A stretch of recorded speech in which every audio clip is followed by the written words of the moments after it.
guys, and long time no see. It's been like a month.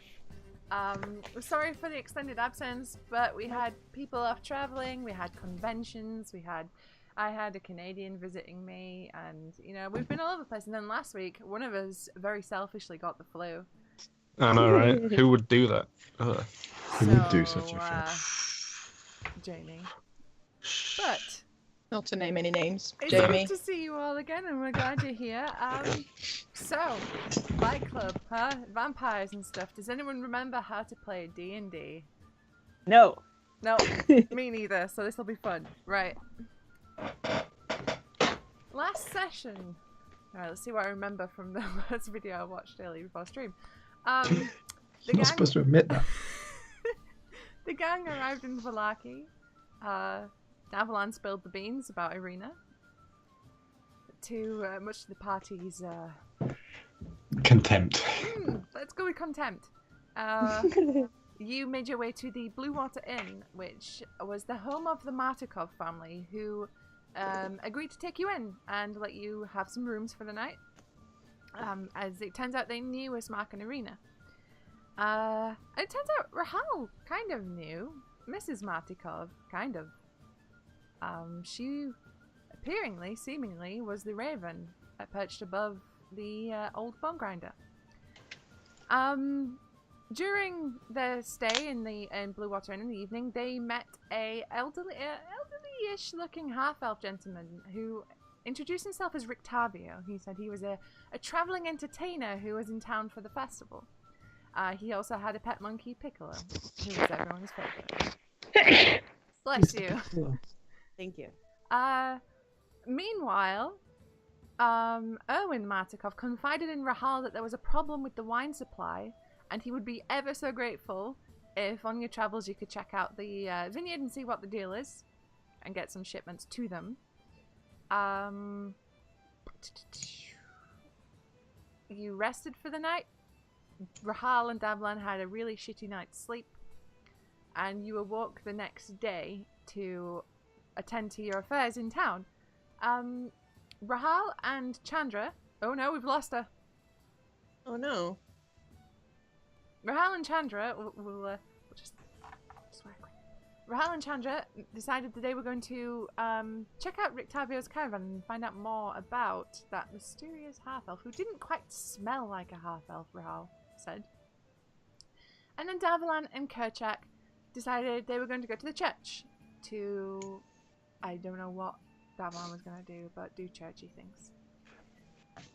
As the session ended, each party found themselves arriving at their destination. Chandra and Rahal arrived at the wagon to hear a deep rumbling growl from within and saw it lurch to the side as if something very large had thrown itself against the interior.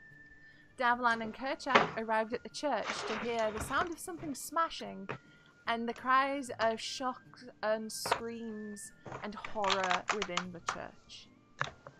Okay. Both these events will be happening simultaneously, but which do you want to do first? I don't know. What if we roll initiative and see who wins? We can do that. Let's... Davalan, you've got a better initiative than me. I'm gonna roll my new LA die. Yay. If I find it. Oh no!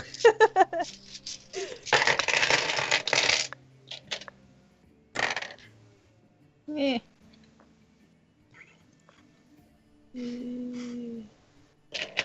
11. 11. Chandra, what was your 7. roll? 7. 7. Okay. 5. Oh! 19! I rolled a 1. I got a natural 18, so... Okay, 90. so Kerchak and Davalan, you find yourselves stood before the church. This is... Hang on, there's probably a description I can read to you guys.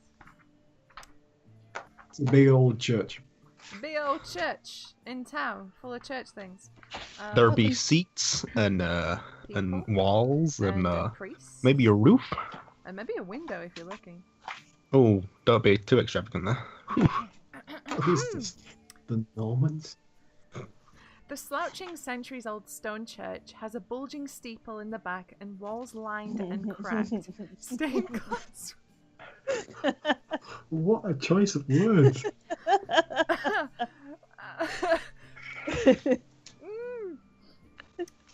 Keep going. Perkins. And for once, it wasn't Jamie's fault. Yeah. Stained glass windows depicting pious saints. A fence of wrought iron encloses a garden of gravestones next to the church. A thin mist creeps around the graves. So, you find yourselves in front of this apparently well endowed church. What would you like to do? This is a well-endowed church.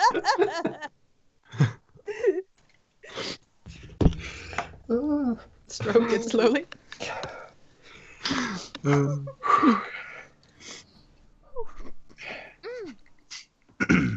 Did you say that there was was it howling? Or... No, you heard the sounds of like mild terror and cries of shock and horror inside. Please tell me it's not a Wilhelm scream. I'll just turn around and walk the other way. It's the other one. Every The good one. scream's a Wilhelm scream. The good one. Don't do that ever, please.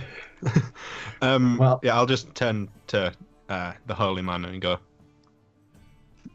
towards the door. No, that's not normal, in case you were wondering. I run towards the door. Try and open it. The doors are shut, but they're not locked. So you pull on them. So it's like, you know, big old, you know what an old church looks like. This is an old church. Big ass wood doors. You pull them open, and inside you expect to see maybe the scene of a small battle or the scene of parishioners being attacked.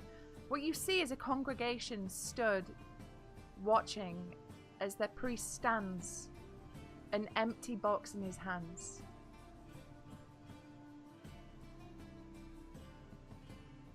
Again, I just looked at Davlan like, I don't know what to do here. How many people are in this congregation? There's like 10 people. It's not very big. And have they noticed us come in? Oh yeah, the second door's open. They open because they're big old heavy doors, like, "Arr!" And you get the feeling that you would have heard a pin drop in that room, and they're all staring at you. Right, because I do have a giant symbol of Lathander on my cloak. And as soon as they clock that, like a woman brings her hands up and she's like, oh. A couple of people drop to their knees. The priest stands there. He's not quite sure what to do. He's, my lord. I don't think I've caught on to that title yet. What's happening here? I don't know what to do. It must have been the boy. He must have been the boy. This is bad. This is so very bad. And you see him. He's like, because it's not a very big chest. It's like a smallish chest. And he has one hand in his hair, and he's looking panicked, but he's looking terrified at the fact that this chest is empty. And he says, "We must find them. We must retrieve them. If we don't, we're all doomed. We're all doomed." Slow down. Slow yourself.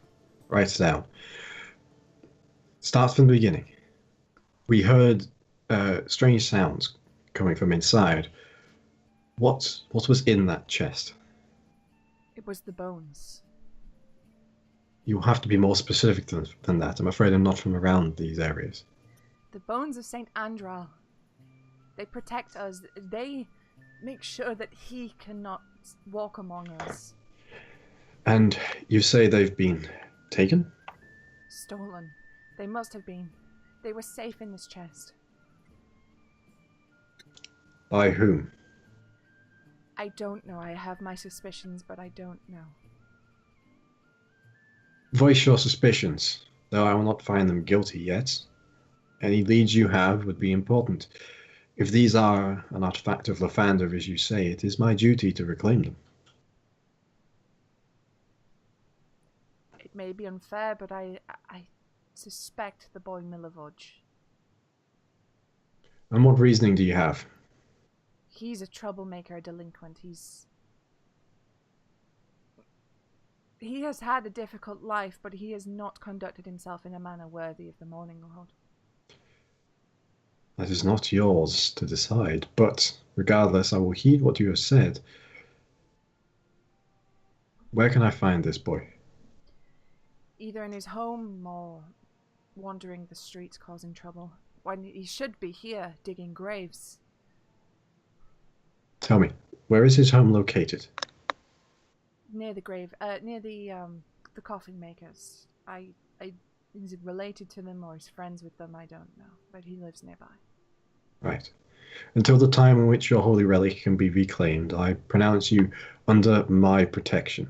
As a paladin of the Morning Lord, it is my duty to protect the places of his worship. I fear that you won't have much time. The longer we go without the bones, the less consecrated our land becomes. And he will be able to walk among us. It seems not the only ones with that problem. Right. Well, for now, make sure everyone is as safe as they can be. We will return presently, hopefully, with the relic in tow. If you have any other leads, however, any other thing that it could be, any other superstitions, problems, please do let me know. I will. Right. May the sun rise for you. I shall see you soon. Thank you. And then you see him after he nods thank you to you. He takes a moment to gather himself. He puts the chest aside and then begins to try and conduct a sermon, trying to calm these people down because he's had this conversation in front of all of them. And they are very scared.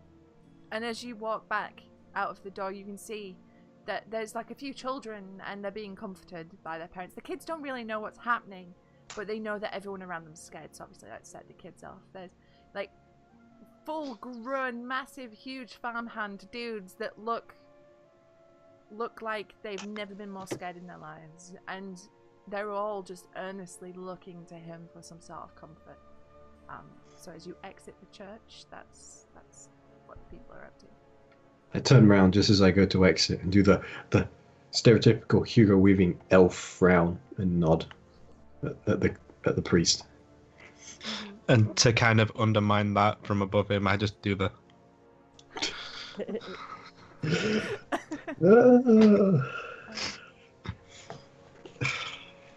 That's what this party should be called, the Underminers.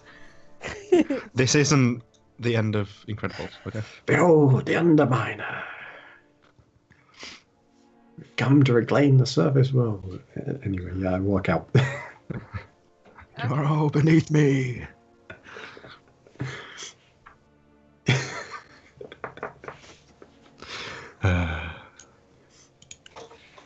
Okay, is there anything else you would like to do at this moment in time?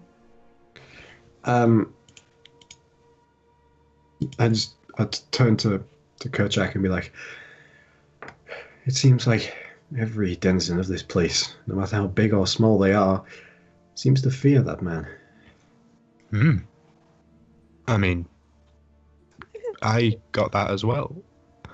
Maybe you should stop provoking him until he's in front of you. Maybe. Just a thought. Because I keep seeing you look over to the castle. Are you shying away from a fight, Kerchak? No, it's just annoying how often you look over and just try to mock a man in a castle far, far away.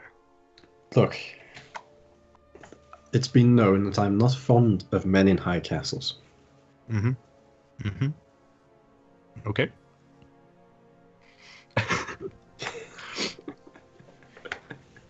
And then make our way to the coffin makers. Okay. Smash cut to Chandra and Rahal. So I will just describe again the stockyard and the wagon. Just get back and see. The slags, well, This large stockyard has several locked sheds along its periphery and lies adjacent to a roomy warehouse. A wooden sign above the front gate reads, Arasek Stockyard. Parked at the south end of the stockyard is a sturdy carnival wagon, its colourful paint peeling off. Faded lettering on its side spells out the words, Rictavio's Carnival of Wonders. A heavy padlock secures the back door. As you are stood before the wagon, it suddenly lurches, as though something big has thrown itself against the inside wall. You hear the cracking of wood, the scraping of metal, and the snarl of something inhuman. Upon closer inspection, you see that the sides of the wagon are spattered with dry blood. You also see an inscription on the wagon's doorframe that reads, I bring you from shadow into light. That's not terrifying at all. It's a nice way to spend some alone time together. Can you see the blood? Do you blood here, right there, with thing in wagon? Priorities, woman. I think my priorities are plenty straight. Thank And you. I have a look. I want to get closer and have a look at the blood. Is it fresh or? It's a mixture. There's some that kind of looks a bit fresh, but there's quite a bit that looks dry. It's not as if someone was at the side of the wagon and they had their throat slit, something like that. It's like specks, as if like splash off a knife or something, or spatter from. You're not quite sure, but it's not like a huge glob. I'm gonna stand really close to Rahal as she's investigating that, and then I'm gonna ask if it smells like that fake elf. Can I have to go probably in wolf form to be able to tell that, right? Probably. Is there before I do that? Is there any way to look into the wagon, or is it closed off? There's a heavy padlock on the back. I mean, there's no like windows or anything. Just roll both of you roll an investigation check, please. Ooh, natural 19. Ooh. With a new die. 15. 20. Nice. Both of you notice actually a few drops of blood, and these are like drops as if, like vertical drops, not spatter, going up the side of the wagon, leading to the top. Like it was upside down? As if the blood had dripped from someone climbing on top of the wagon. And as you follow the drops up, you can see the edge of what appears to be a hatch. I thought you were going to say a head. He's just looking down and says, hello. Sorry about that. Can I look around? Are there people around? Nope. Climb up. Okay. Yeah. As you touch the, as you start climbing up the side of the wagon. Yeah. I'm going to need you to roll a athletics check as the wagon lurches. Fuck's sake. Oh, well. 13 plus 2. 15? 15, okay. Yep. You manage to, keep hold as the wagon... You hear another snarl from within. And you can feel now that you're on the side of this wagon, this thing is big. Whatever it is, it's big and it's heavy. And it's throwing its way around. But you make your way up to the top of the wagon and you see a hatch. It's secured by pretty simple lock, but it's not a very big hatch. It's not maybe just big enough for a person to squeeze through. Maybe. But I can't open it and just look, or... It's secured with a very simple lock. Oh, yes, simple lock. I want to go... First, I want to ask, is there anyone inside here? Just regular, common? Yep. Is this a... Yeah. You don't hear a person responding, you hear a snarl. And then I want to cast Speak with Animals and do the same thing. Okay. I'm gonna get ready. Let's get ready, let's get ready, let's get ready to rumble. Okay, so you hear a voice, and it's a female voice. And it basically... It's hard to tell because even though you've cast speak with animals, there's still a lot of like snarling, as if someone's talking to you through gritted teeth. But you hear this voice say, "Who are you? Leave! Stay away from my master's wagon."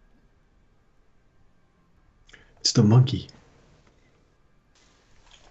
You're not there. Wait. Oh, I'm- it's not, and the monkey is the master. I don't mean to intrude on your master's wagon, but are you hurt? There's blood.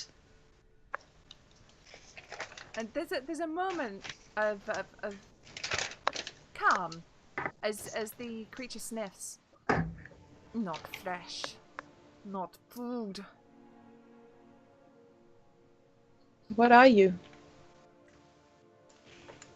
Would an animal know what type of animal it is? Maybe, I don't know. Yes. I think so. Are you self-aware? What know, is the meaning of life? It thinks, therefore it is. It takes a moment, as if this creature, whatever it is, doesn't really get much conversation. A little more action.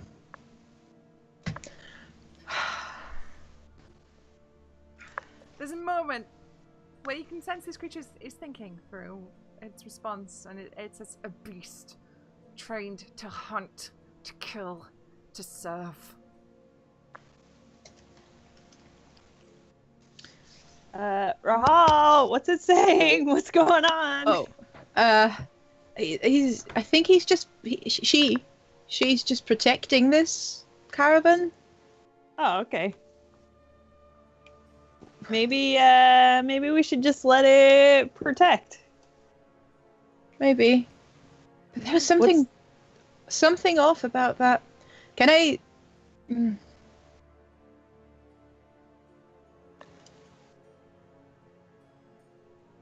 I'm gonna read the inscription again. What's it say? The inscription says, "I bring you from shadow into light." Shadow into light. What kind of pictures are on the side of the caravan? There's no pictures. It's brightly painted in green and red. And the main thing on the side is Rictavio's Carnival of Wonders, painted on the side. But Can I do like a history check? you're a stranger in this land, so you wouldn't, there's pretty much zero chance you would have heard of Rictavio or his Carnival of Wonders. But can I compare it to carnivals in my own land and Yeah. I mean, this looks like a Get a carnival sense. wagon. This just looks like maybe one nothing that terribly off about it? Yeah, it just looks like a standard carnival wagon, like one that would have transported beasts back in your homeland. But as as Chandra's investigating the wagon, and as Rahal is kind of stood on the top, like, you hear the creature within sniffing, as if she's trying to smell the air, smell Chandra, and after sniffing, after taking your sense in, she seems to calm somewhat. She's no longer trying to break out of the wagon. You are not Vistani. Where is I'm my not. master? I'm not. I've met Vistani. They were nice. And it was a very It's feline growl, like a big cat. Wow. I really want to. I say to Rahal, to Chandra, I really want to go in. This is a bad idea. You want to go in? I don't know. Well, why don't you ask Why- permission first? I want to ask, why were you throwing yourself against the wall? We thought you were in trouble. You are strangers. You are intruding on the master's wagon. I tell Chandra what she said. Oh, well, apologize. I'm very sorry. We were just wanting to have a chat with your master. Do you know when he'll be back? At that very moment in time, you hear behind you, And you turn around and you see Rictavio striding towards his wagon. Under his arm, he has something that seems to be wrapped in brown paper with string, and it seems to be leaking a little bit, but he doesn't seem to mind. And he's just merrily whistling his way down the street, and as he notices you by his wagon, his stride slows somewhat. Just ladies. I turn around and go, "Oh, hi! There you are."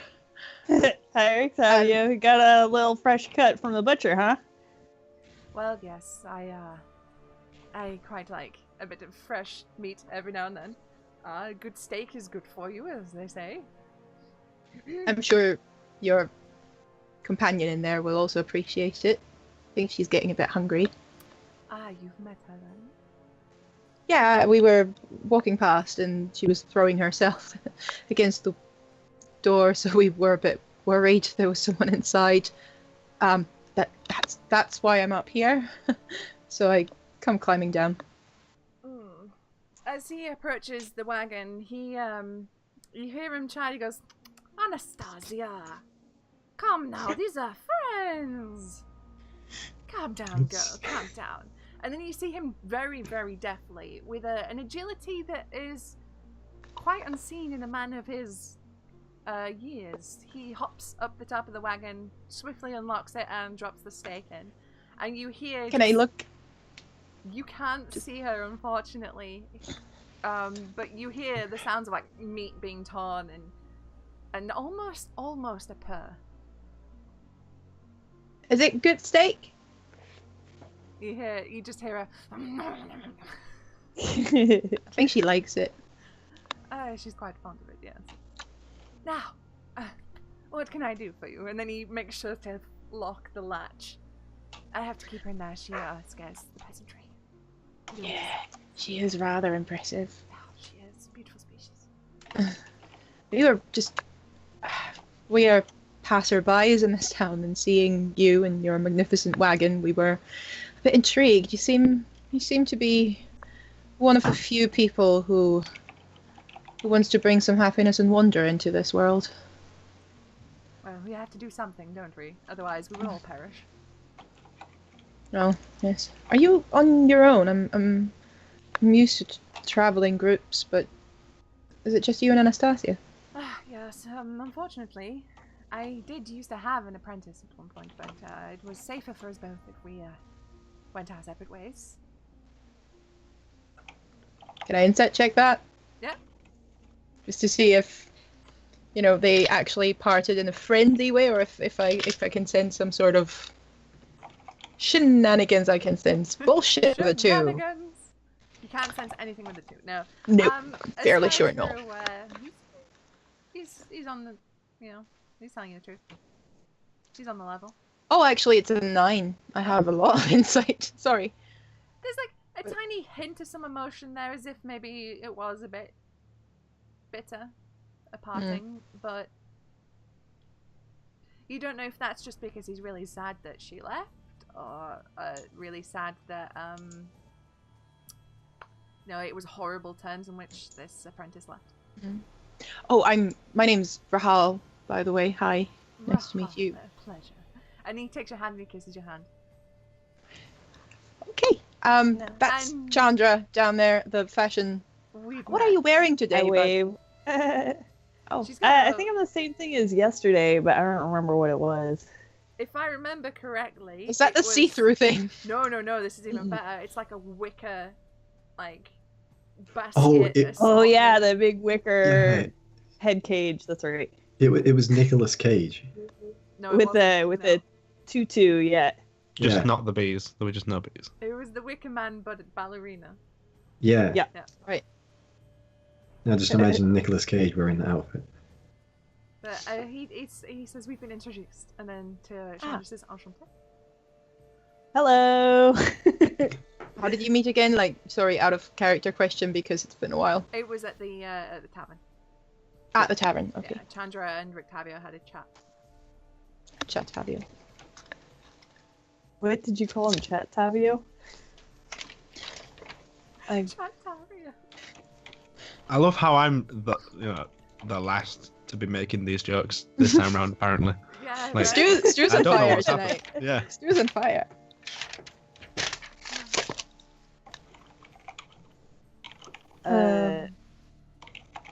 Are you going to put on a show here, or are you at the end of your stay? Oh, well, I should be moving on soon. And, the Baron is, he's something. I've probably outstayed my welcome. Must keep moving, a traveler's life, you understand. I do. Oh. I think we had discussed exchanging some skills or techniques at the bar. Ah, that we did.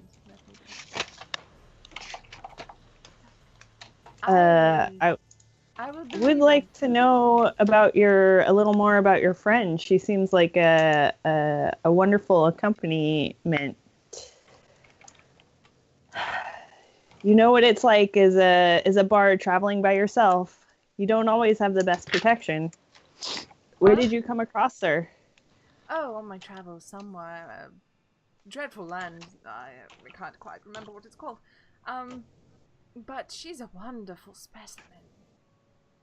Snow see white her? fur. Does she have family? Oh, wait, are you talking... We're talking about Anastasia, right?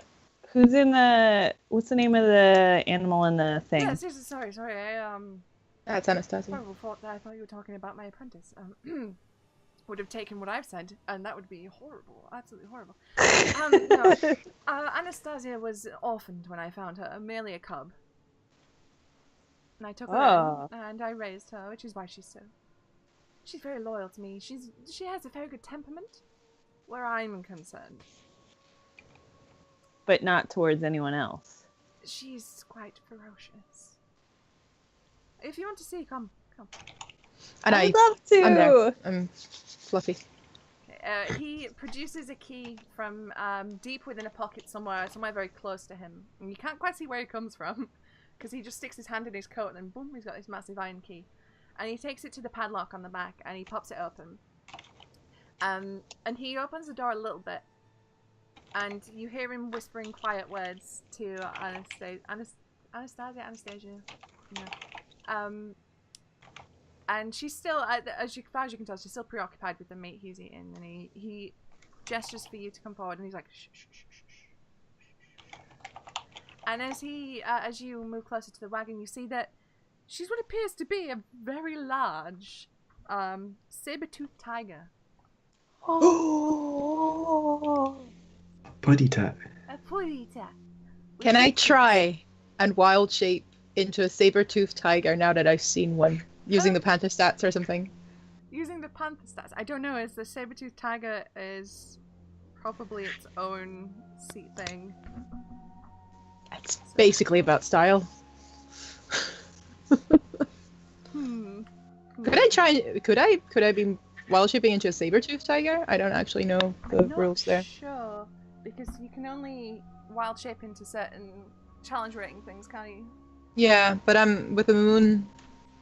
I don't actually know where I am right now. Let's have a look. Let's see what CR is. Because it's maths and I'm bad at it. I mean, I can wild shape into a tiger at this point. So maybe. Hang on. Using... Saber-tooth tiger 336. Let's find it. Because I am curious. Saber-tooth tiger is a challenge rating of 2. 2. So you need to be at what, level 6? I think so. Yeah. You can be a normal tiger with slightly longer teeth. Yeah. But not quite a saber-toothed tiger. Can I wild shape into her now just for style with the... Like I said, like... Yeah. We'll let you do it for style. But if you wanted it to be an actual saber-tooth... I'd have to wait for 2 levels. But you would be able to do it now because you are aware of saber-toothed tigers and that they exist. And I try and be... I can be with very stumpy teeth, like a regular tiger. Very stumpy teeth, because it's not quite there yet. So you basically look like a baby version of this beautiful creature. And I'm also doing that so I can actually get the smell advantage, and I want to smell Yeah. the guy again, Okay. which is weird. So roll me a perception check, and you get an extra, don't you, for smelling? I rolled a 15 and an 18, so Dang. that is with the perception, is it? Yes. 25. Yeah, you sniff this dude again. Out of He's context, D&D. absolutely not a half elf. In fact, he smells distinctly human. And you pick up in nothing. I was expecting him to smell like the cat, to be fair. Well, there is a big smell, big old smell of saber-toothed tiger that's hitting you right in the face. But as you are stood next to Rictavio, who looks very impressed and kind of taken aback by the fact that you've just turned into a mini tiger, yeah, he's definitely not half elf, and you smell something else towards the back of the wagon. What do I smell? Um, I mean, can I identify it? No. Actually, with your perception check as well, you'll be able to see into there. You see what appears to be a doll, but it's made and it has darker skin. It has bright fabrics, draped and dressed in, and it's been ripped up as if the creature's been ravaging it. How are we getting close enough to Anastasia to play with her? If you would like to lose a finger, you can certainly try. Look, I'm not going to be an idiot. No, she seems so- pretty preoccupied with her food. Rictavio says you can lightly pet her, but I wouldn't push your luck. No. I take the big round basket off my head, Mm-hmm. and I go, and I roll it gently in front of her to play with. She's pretty preoccupied by her food, but she looks up and she swats at it and sends it rolling. I start Yay! purring. Start purring. What has this turned into? A petting zoo, apparently. But Rictavio is kind of taken aback by the whole affair, and he's stood there with his arms crossed, but he's smiling. Same, Isn't it- Rictavio. Same. I'm gonna keep rolling the ball with her and try to get a closer look at that doll. Okay. If you roll me another perception check, please. Okey-dokey. Whoops. Nope. Not gonna do it. It's an 8. It's a doll. It kind of looks like a Vistana from what you see. Darker skin. Oh, no, wait. Bright, colourful fabrics. I checked it wrong. Oh. I have a 13. 13. Yeah. Yeah, you're fairly certain that this is a doll of a Vistana. But it looks like a Vistana. Yeah. And you can see it has like a tag on it of like a manufacturer, someone who's made it. You can't really see what the whole tag says. You can see it says quite a lot, but the biggest bit of text that you can see from where you are says Belinsky on it. Belinsky. That doll is very interesting, Rotavia. I certainly would be interested in getting one for my friend Rahal here. As you can see, she can use the same kind of training as Anastasia. You hear him laugh a little bit. He chuckles and he kind of pats Rahal on the head a little bit. And he says, "Oh, it was made by a friend of mine. Blinsky. He's a lovely man, very kind-hearted. He just wants to make toys for the children. He has a store in Valaki, actually." And you use it to train her? It pacifies her somewhat. Long journeys when I can't feed her, she gets a bit agitated. Are we in Valaki right now? Yes. Right, okay. It's been a while. There's lots of Yeah. Valaki in Valaki. Wasn't we have a similar doll, I know. Is that the same one? Because wasn't there a Blinsky in the other one as well? And Yes, in fact. Yeah, the you doll saw we it took from the last girl. night, Yeah. yeah. Did we take it? I took it, yeah. Oh, you took it. I took it Yep. because I asked if we could take it so to follow her scent. That's it. You did. And do I see the Blinsky as well with the 25? Yeah, and- you just seen Blinsky, yeah. I Actually, turned. with the 25, you just seen the full thing on the tag that says, is no fun, is no Blinsky. That sounds like a character out of Borderlands, let's be honest. Just before shooting someone. I turned back and I take out the Joel I got from Mount Mary. I want to see how the Sabertooth tiger reacts. And both of them actually do. You see it stop. Oh, we have one of these, actually. I think that's the same make, is it? You see Anastasia stop, she lifts her head up, she sniffs, she gets really close. Like, really, really close. And just Is it? Has it huge- been 10 minutes? Because Speak with Animals is 10 minutes, I think. We're coming up to it, not quite. I asked her, So you've stopped being a tiger now. yeah, does the spell flicker out by there, or is that Mm, No? still going on? Okay. no. So, You can cast a spell and then beast shape, and you keep this spell around. when I speak to animals, do humans around me understand me? They will hear you so- just making animal sounds. So, yeah, I asked. See, that's like your doll. Anastasia. Is not a Vistani. And No, she it- turns back to her food. It's a doll. Yours is a doll as well, right? And through like she looks up and you see she's kind of getting a bit annoyed. She's being interrupted while she's eating. She's, it is not Vistani.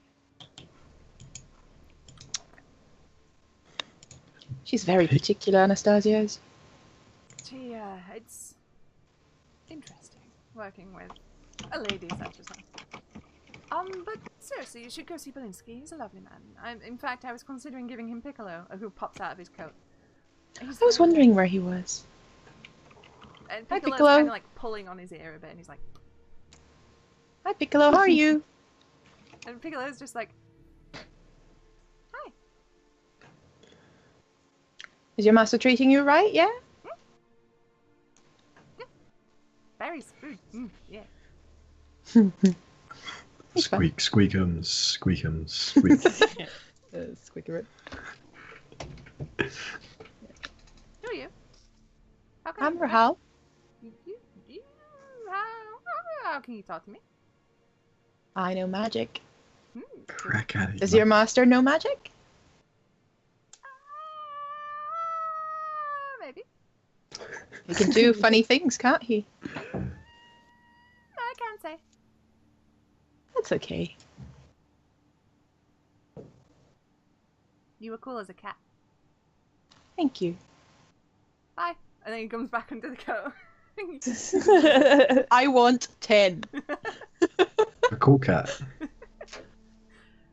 But at this point, Rictavio is he gently maneuvers Chandra away and her wicker basket away from the door and shuts Anastasia away. Says it's best to put her away for the day. She tends to scare the peasantry, as you probably would imagine that a giant saber-tooth tiger would. So what can I help you with? Well, I Can you- thought we were just gonna exchange some magics, some performance tips. You know, it's hard to earn a living in this area. My dear, the only magic I can give you is the magic of theatre.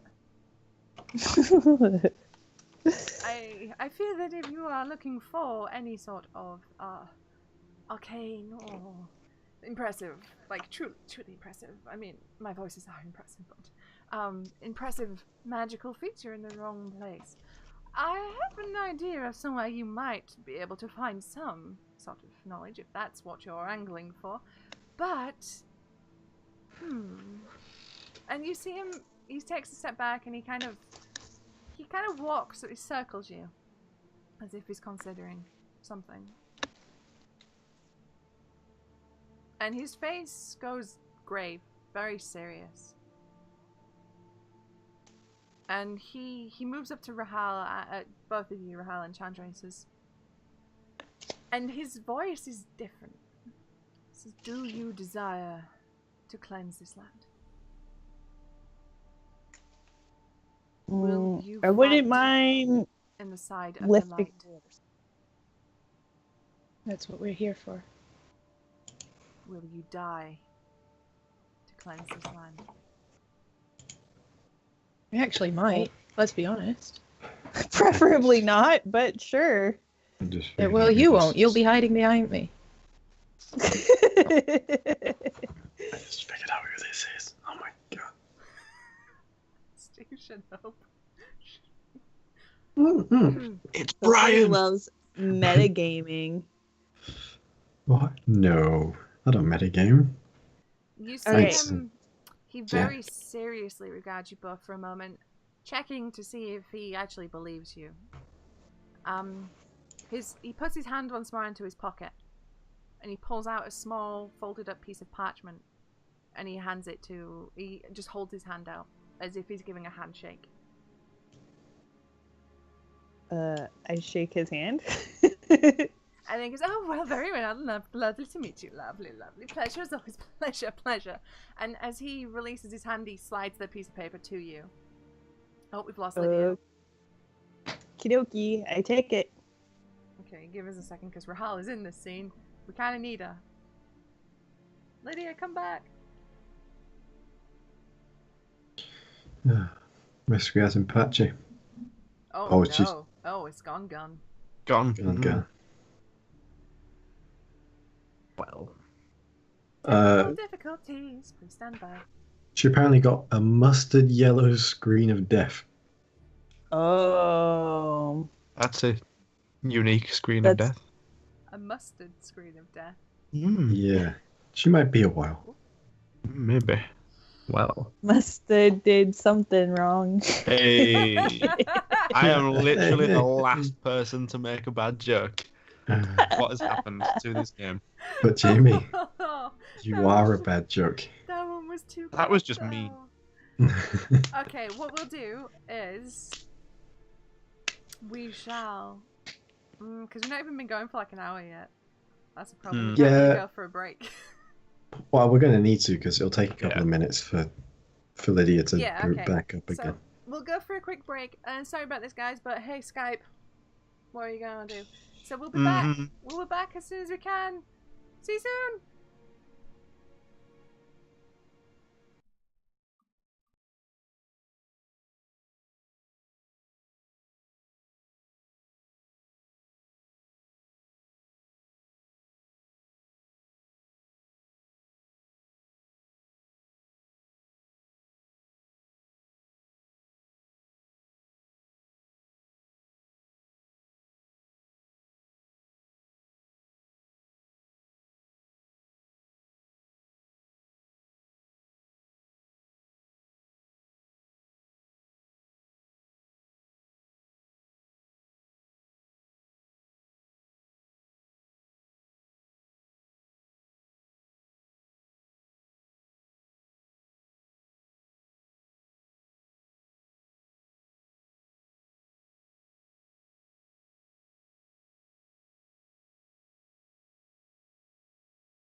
And we're back. Sorry about that mini interlude, but we do have a Lydia back again. So, I don't I know had a- where you lost the call there, Lydia, but... He just turned serious and light-y. Right. So he's gone all serious, like, will you die? But he handed Chandra a slip of folded parchment. And then the second he shook her hand to give her this, he turned into the like, haha, pleasure to meet you. He went back into his jovial sense as you knew him. Mm-hmm. Did we just make a pact or something? Is that what happened? Well, I must be off. I have places to go, people to see. Lovely Good day to you, travels, fellow traveler. ladies. Good day, ladies. And then he strolls back off. Bye, Anastasia. Okay. So, where would you like to head now? What would you like to do? Where are the laws made in town? You have Law. a feeling that the law in this place is either from the big guy in the castle, or the town, like, bylaws and stuff are made by the Baron, who would be in his mansion, which is towards the center of town. The law. Is that Baron Valakovich? Baron Valakovich, yes. Aaron Stallone. I don't think I want to mess with that just yet, but What do you mean, just yet? I Wait, what are you planning? She has a plan. Let's go to the tavern. Okay, so you guys want to make your way back to the Blue Water Inn? You sure that you don't want to just, I don't know, buy a padlock somewhere, wear it as an earring? I have a plan for tomorrow's outfit. Don't worry. That's why she needs to get back to the tavern. She needs to work on it right now. Yeah. I'm feeling very inspired. Chandra Adventuring Day is only 4 hours because the rest of it is dedicated to planning. Yeah. Okay, then. If you guys are headed back towards the inn, we shall cut again to Davalan and Kerchak, who are making their way to the coffin makers. We are making our way downtown, walking fast. Fast. Yeah. Faces pass. See, I had enough restraint to know. Terry Crews just walks past for no reason. May we please play D&D with Terry Crews? That would be one of the greatest things ever. Okay. So, that is the grave digger. The coffin maker's house is like the opposite end of town. Right. So you are walking through the entire town. As you do so, you cut across the town square. Inside of town square, you can see there are shops and homes that enclose the town square are decorated with limp, tattered garlands and painted wooden boxes filled with tiny dead flowers. At the north end of the square stands a row of stocks, locked in which are several men, women, and children wearing crude plaster donkey heads. In the center of the square, peasants in patchwork clothes. That's not very paladin of you. That was Stuart laughing, not Devilman. Peasants in God, patchwork Kerchak is clothes very much laughing. eye you suspiciously as they use cups and vases to draw water from a crumbling stone fountain. Standing tall at the center of the fountain is a grey statue of an impressive man facing west. All around the square are posted proclamations, and these are like tattered and faded. Come one, come all, to the greatest celebration of the year, the Wolf's Head Jamboree. Attendance and children required. Pikes will be provided. All will be well. Smell the mob. I just tend to Davalan and say, wasn't the Wolf's Head one already done? Isn't there a new one about to happen, or is this the one we're about to walk in on? Honestly, I think that they're probably all the same, just with a different paint of coat. Do you want to swap those words around as like, a different coat of paint? Not a pentacoat. I mean, the girls aren't here, so we can pretend like this never happened. But I feel like you're going to tell them the truth anyway. So if I ever bring up, a list of times Navalan has All right. got something All right. wrong, you will have right. to say All right, this Jimmy. time, won't you? All right, Jimmy. I have this All power. right, Jimmy. Tone down the making fun of my speech problem. Tone it right down. I can say We're on he's 11, dyslexic can we as go to fuck. a 3?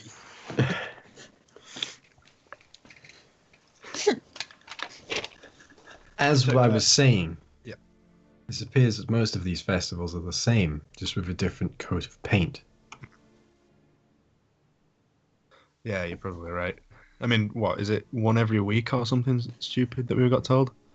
It seems like the variation in time is a little different. The Baron just wants to celebrate. I don't think a mob is a form of celebration I want to be part of, though. No. I mean, they hand out sticks and they lock kids in stocks with, making an ass out of them. Get it? Oh, Never mind. I do get it, yes. I only but that just is a bit. noticed that. It's a bit weird, is that? Not gonna lie. I think at some point we might have to pay this Baron a visit. Hmm. For now, though, I think we have our own investigation to keep up with. We can talk to the others about this situation when we get back. It doesn't look like they're going anywhere. That's true. Also, does it not really annoy you that the statue's facing west? The opposite way to the sunrise.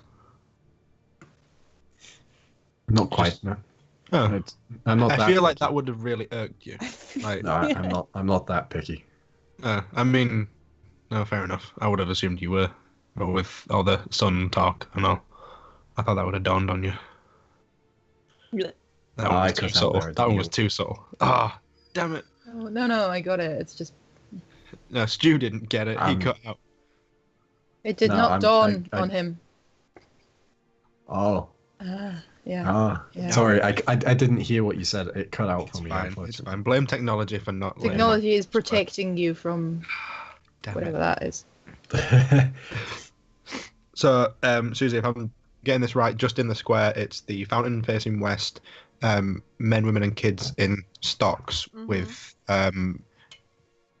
donkey heads and posters of the Wolf's Head Festival thing. Yes. That was and it. people getting water from the well that's Right, at the bottom that of the was it.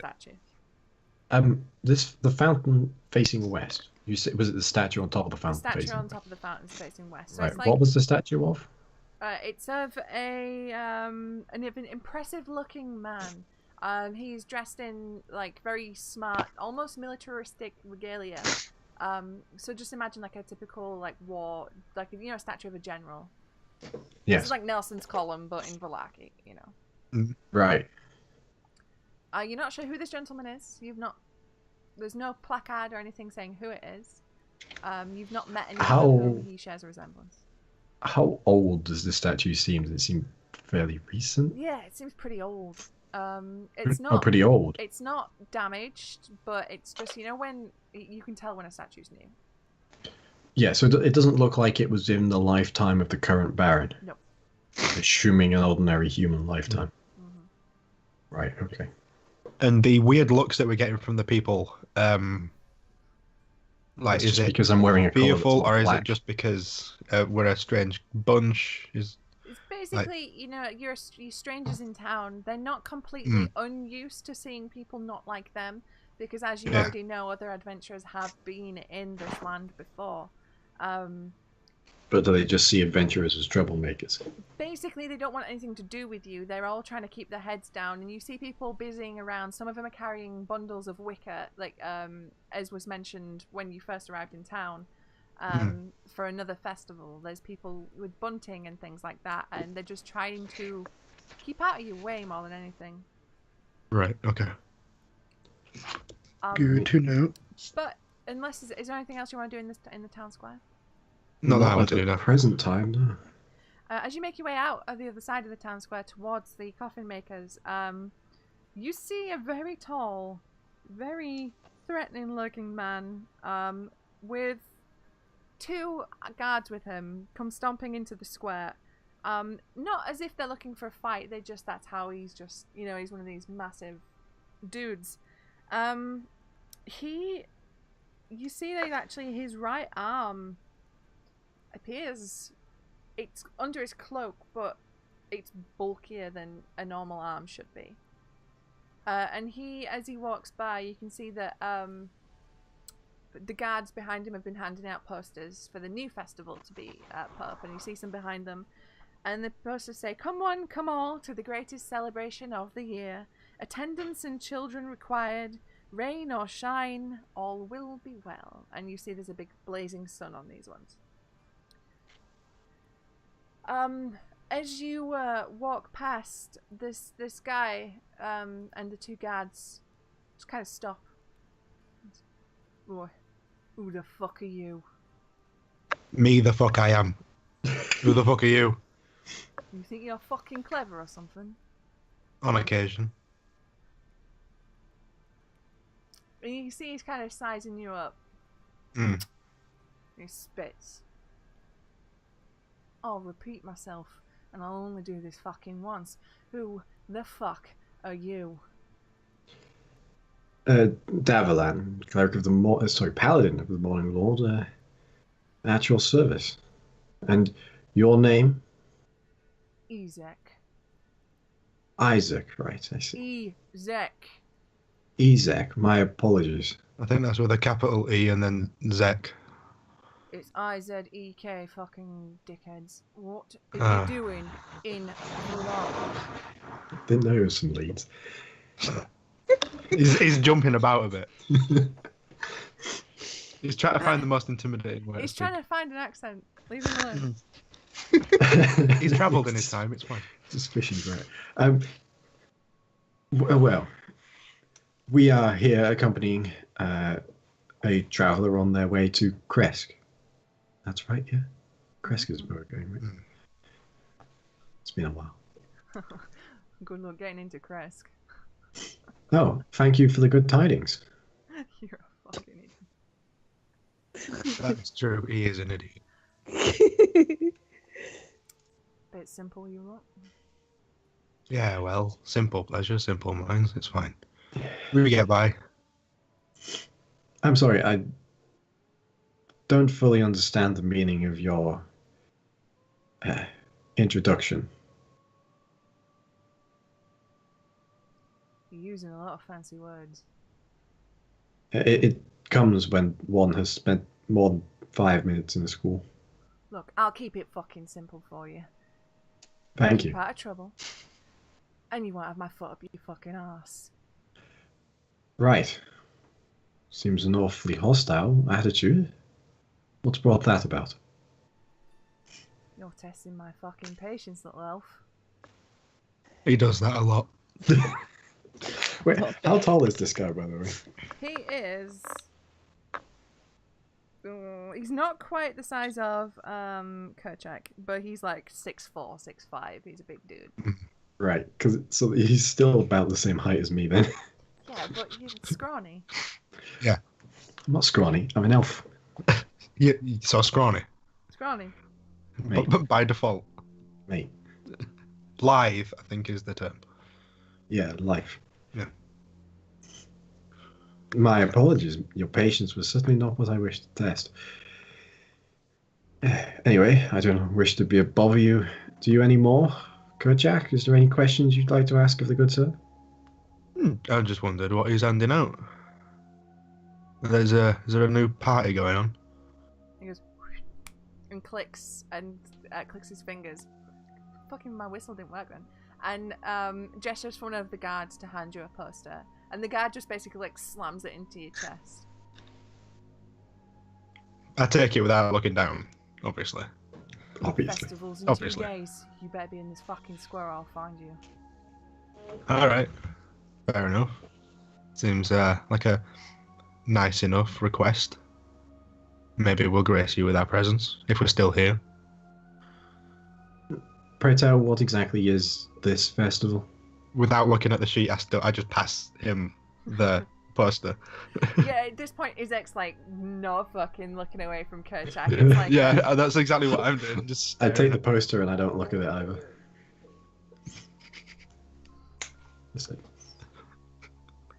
Baron's having a festival. Attendance is mandatory. When exactly was the last festival? Last week. And the one before that? 2 weeks before that. And the one before that? Why the fuck are you asking? I just simply want to know. It's still not looking at you, it's still looking at Kerchak. What exactly is your position within this town? I do what the Burgomaster wants, what the Baron wants. Right, but what do you call your job? I don't have a fucking job title. What do you want from me? A job title. I don't fucking have one. Right. Well, Kerchak, He's lashing out at people. I do believe we're done here. Yeah. You are. Yeah. The good sir appears to have run out of things to talk about. Well, he's doing his job, isn't he? Yes. Though, what his job is, he refuses to relinquish to us. Well, it's not that he refuses, it's just he don't have a word for it. Leave him alone. Come on. Let him get on with it. Well, good day to you then, sir. See you in 2 days. Nods at Kerchak and goes off with the 2 guards. See, that was more fun than the church. Yes, does he smell of hired fug to you? That was very much an elf thing to say. Let's keep going. No, as in, did he not seem like the sort of person who wasn't concerned with morality or actually keeping people safe? Yeah, but I feel like we've met a lot of them since coming into this weird place. That's correct, but they're not usually in charge. Well, fair enough. I mean, the last place we were at, the person in charge was dead. So. That is true. And plus, this Baron don't really sound like the nicest of people, does he? Exactly, and that's my worry. Mm. What exactly is the depths of this Baron's enrapturement over this city? Or town? Probably pretty deep. And to what is the Baron's aims? Is he in league with Strahd? All I know is he's having a lot of pies, and everyone has to be invited, and he's punishing kids. He's a bit of a twat. But we do have a job to do. We do, yes. And that is our primary concern. Exactly. We must decide what the greatest good is, and fight for that. That's what you're going to do. Yes. And you're going to be there because heads will probably need to roll. This is true. You do somehow attract the sort that need rolling heads. Yeah. I don't know if you look for them or they find you, but either way, you seem to be a magnet. I like to think of it as my justice-driven personality. Let's go with that. So let's find this, what's his name? Milovoc. That's the one. Okay, so I assume you've been walking and talking as you've done this. Yeah. Yeah, you pass through the streets and, you see more of these posters that they're basically just getting pasted over the top of the old ones. To the point where you can see that some of them are getting pretty thick. Also, now that Izek's not there, I will take a look at the poster just so that I actually have the information. Now that he doesn't see me look at it. It's the ones you've been seeing all over. It's the Festival of the Blazing Sun will take place in 3 days. All a little bit well. Hand it back to you like the middle class thinks they're high class old lady handing it to her manservant style. Yeah. Yeah, you know what I mean. Yeah. Yeah. Mercedes. So after a couple more minutes, you arrive in front of the coffin maker's shop, because this is where, you were told the Milovoge lived nearby. You weren't sure where, but he lived near the coffin maker's shop. This uninviting shop is 2 stories tall and has a sign shaped like a coffin above the front door. All of the window shutters are closed tight, and a deathly silence surrounds the establishment. Just walk up to the front door and give a nice swift rap on the door. Silence. I do a not so swift, louder rap on the door. After... Yo, my name's Kerchak and welcome to Valaki. Kerchak just boom, boom, boom, boom on the door. Yeah. And you see it shake in the frame. And you see an smaller, older human man comes up to the door and goes, "Go away, leave, we're closed," and tries to shut the door really quickly. We don't mean to bother you, but do you know where? What was their name? Is what? Kerchak, what was their name? The person we're looking for. Oh, Miller. Oh, what was his name? Miller. Shh, go away, go away, go away, I think go away, go he's best mates with away, these people, leave, isn't he? go away, go So if away, we're go away. here, someone else will be looking for him as well. What was his name? If we could find where this kid lived. Is it Milovich? Miller. Was that it? Maybe. Shh, be quiet. I think this guy might know. Go. All right. Do you know where Miller? All right. Be quiet. What is the problem? Who is They're upstairs? I should probably actually stage whisper rather than whisper. They're Yes. upstairs. Who? You'll have to be more specific. We're only visitors in town. His servants. His, as in, I point in the general vague direction of the castle. Yes. Where is the child? I don't know. I don't know where he is. How many of them? I'm not sure. I'm not sure. At least 3.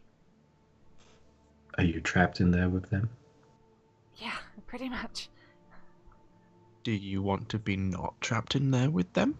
Well, yes, ideally, because they drink people's blood and they kill them, so I'd rather not be in there with them. That's a fair assessment.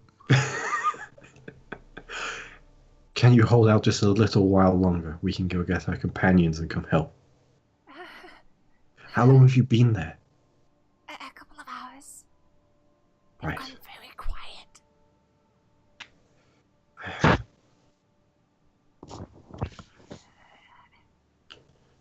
I sort of turned to Kerchak like, we have to help him. Are we going and coming back? How far would it be to walk from here to the inn? From here to the inn, it's not too far. It'd be maybe like 5 or 10 minutes if you ran. How long would it be for a long-legged orc to run? You get there within like 7 minutes. It'd be Right. quick if you sprinted. Yeah, right. Kerchak, I Mhm. will stay here. My divine magics will help hold them off for a time if anything should happen. Don't try anything yet. I'm not going to try anything. I'm purely going to be here in a guardianship role for now. Doggo. Right. If you could return in as Mm-hmm. quickly as you can with the others. I We're will. going to need them if there's 3 of them. We barely held back 1 back in that church. Okay, right. That's fine. And as I'm about to set off, I quite loudly start saying, "How dare you, sir, refuse my service just because I am a half-orc? How dare you say I'm too big for one of your coffins? Ah!" And start storming away. Just loud enough so that if anyone else is in the upper floor, they think that he's been trying to send us away. Roll a performance check. We'll see how convincing that was. Right, that's not the worst performance. Kerchak Weasley, how dare you Uh, steal that car? Oh, I get a +1 to that. Oh. That's a 16. Oh, you're 16. You were actually quite convincing. To the point where people in the street are like, "How dare you? That's so rude. Oh my god." Blah, blah, blah." Right. I mean, it's a bit weird that a living person is ordering themselves a coffin, but we'll skip past that. I mean, people die all the time. It makes sense to be proactive. I'm just trying to be prepared. Yeah, Yeah, and then exactly. It's take like off. medieval life insurance. I take off to the tavern. Okie doke. Right.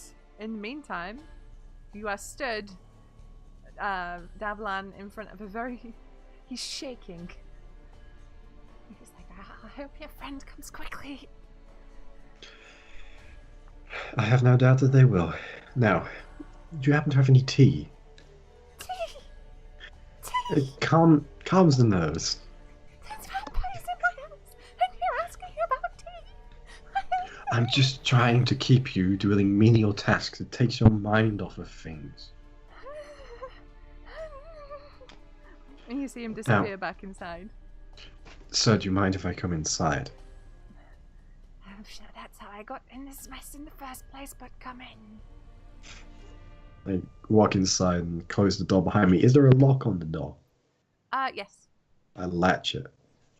Okay. And you seem like, what are you doing? You just locked us in there with the We can open the door again. This stops any other unwanted guests getting in. I'm being quiet, but obviously. Madman, everyone's mad. And you see him, like, he potters off to make a cup of tea. But he comes back after a little while. Yeah. I just sort of sit him down, just pour him a drink of tea. I'm just like, have no fear. I can drive them back. My friends will be here soon. And just start trying to make like really inane small talk with him, just to try and keep his mind off the vampires in his house. Meanwhile, Kerchak, you have arrived at Blue Water Inn to find Rahal and Chandra. I don't know, kicking back. I'm just saying, I mean, you can put a few sticks together and make yourself a little crown like that. Well, If they're sat I at think a we should do table. it on you. Don't you think I just you sit down deserve at the table a with. crown now? No, I'm quite happy in my 3 coats of dirt, but Well, I think we should start varying up the color of dirt. Kerchak, bust in, Jamie.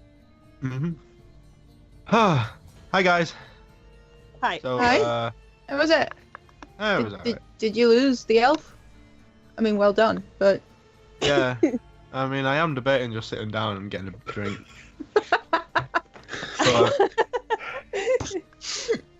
But right now, What did he do this time? Mission. oh, it's nothing that he's done. We went to church, and that was fun. People screamed, but then people didn't scream. And like some bones have gone missing. I think someone's nicked them.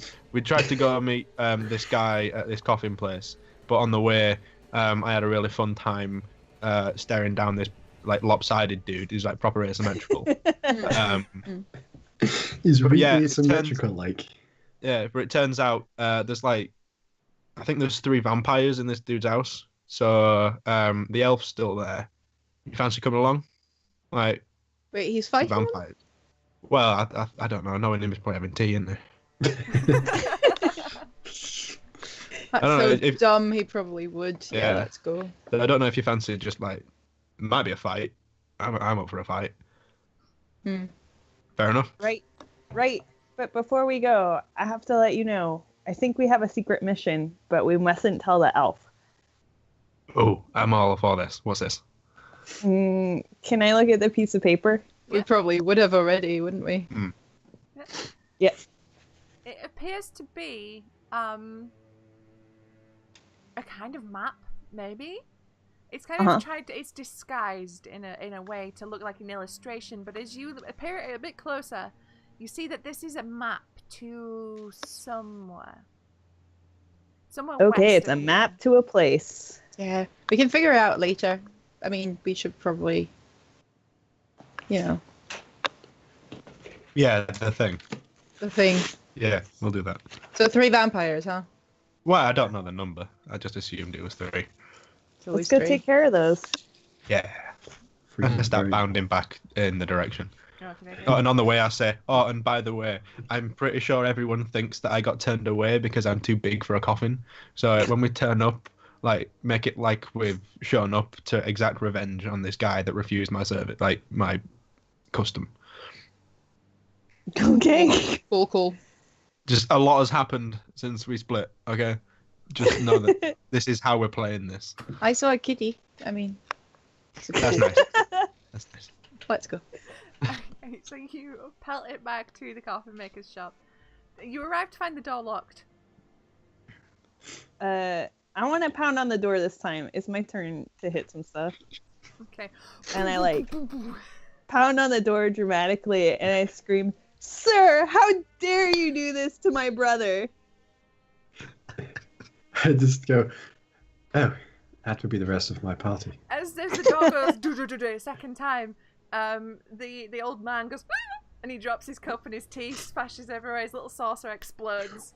Wait, can I try and grab it before it hits the ground? Sure. What do I need to roll? Initiative. Oh, right. I'm good at that. That is 17. 17. Oh, you are too slow. Darn. Saucer explodes and he's like, I'll clean that up later.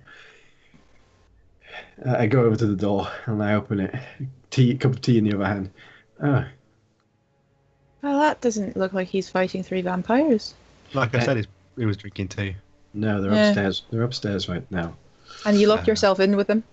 Well, that way they couldn't get out. The vampires with her. Vampires. Oh. I feel like. I don't think, the vampires cared so much about fleeing. Hmm. Well, no, but if they killed the old man, they'd probably get hungry for something else. I don't know how vampires work. Fair enough. Let's go in. Yeah. Right. I turn to the old man and I go, have you got a cupboard in your kitchen? yes. Get in it. Okay, you don't have to tell me twice. And then disappears off and you hear the sound of plates being displaced. And then and it kind of rattles a bit because he's holding it. Do we know why he has vampires in his house? No.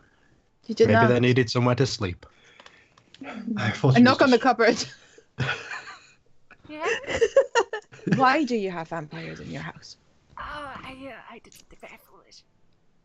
What did you do?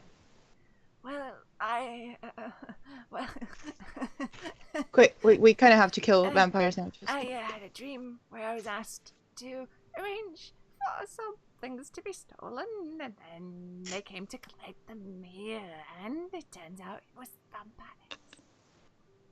This dream, were they bones? Yeah, You stole the bones. I didn't. Oh. Who did? I got the boy to do it. Where The is priest was right. Where is the boy? I don't know. Maybe the Right. vampires know. Go kill them.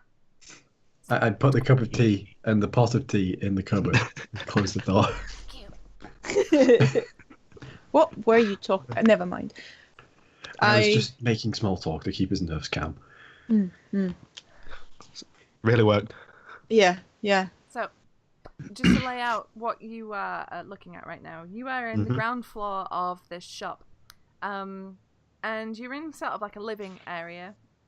It has like a small table. It's like a little mini kitchenette, like some seat, like table, chairs.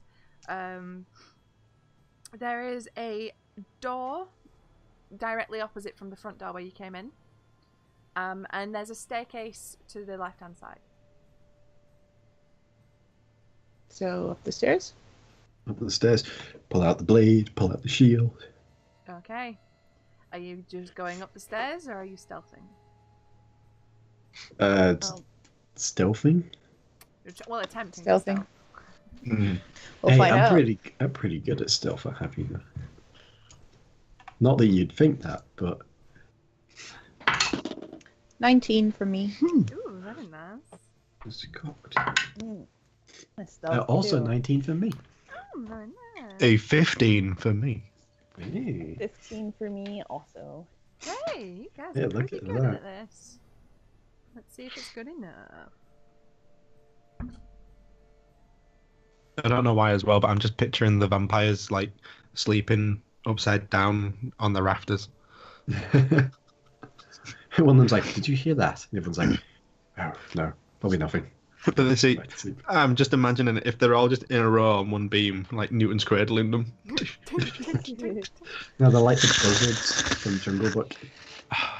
Okay. Fair. You head upstairs very quietly, and you're testing floorboards as you go. If it gives away a bit, so you go right to the edge, so you don't make it creak.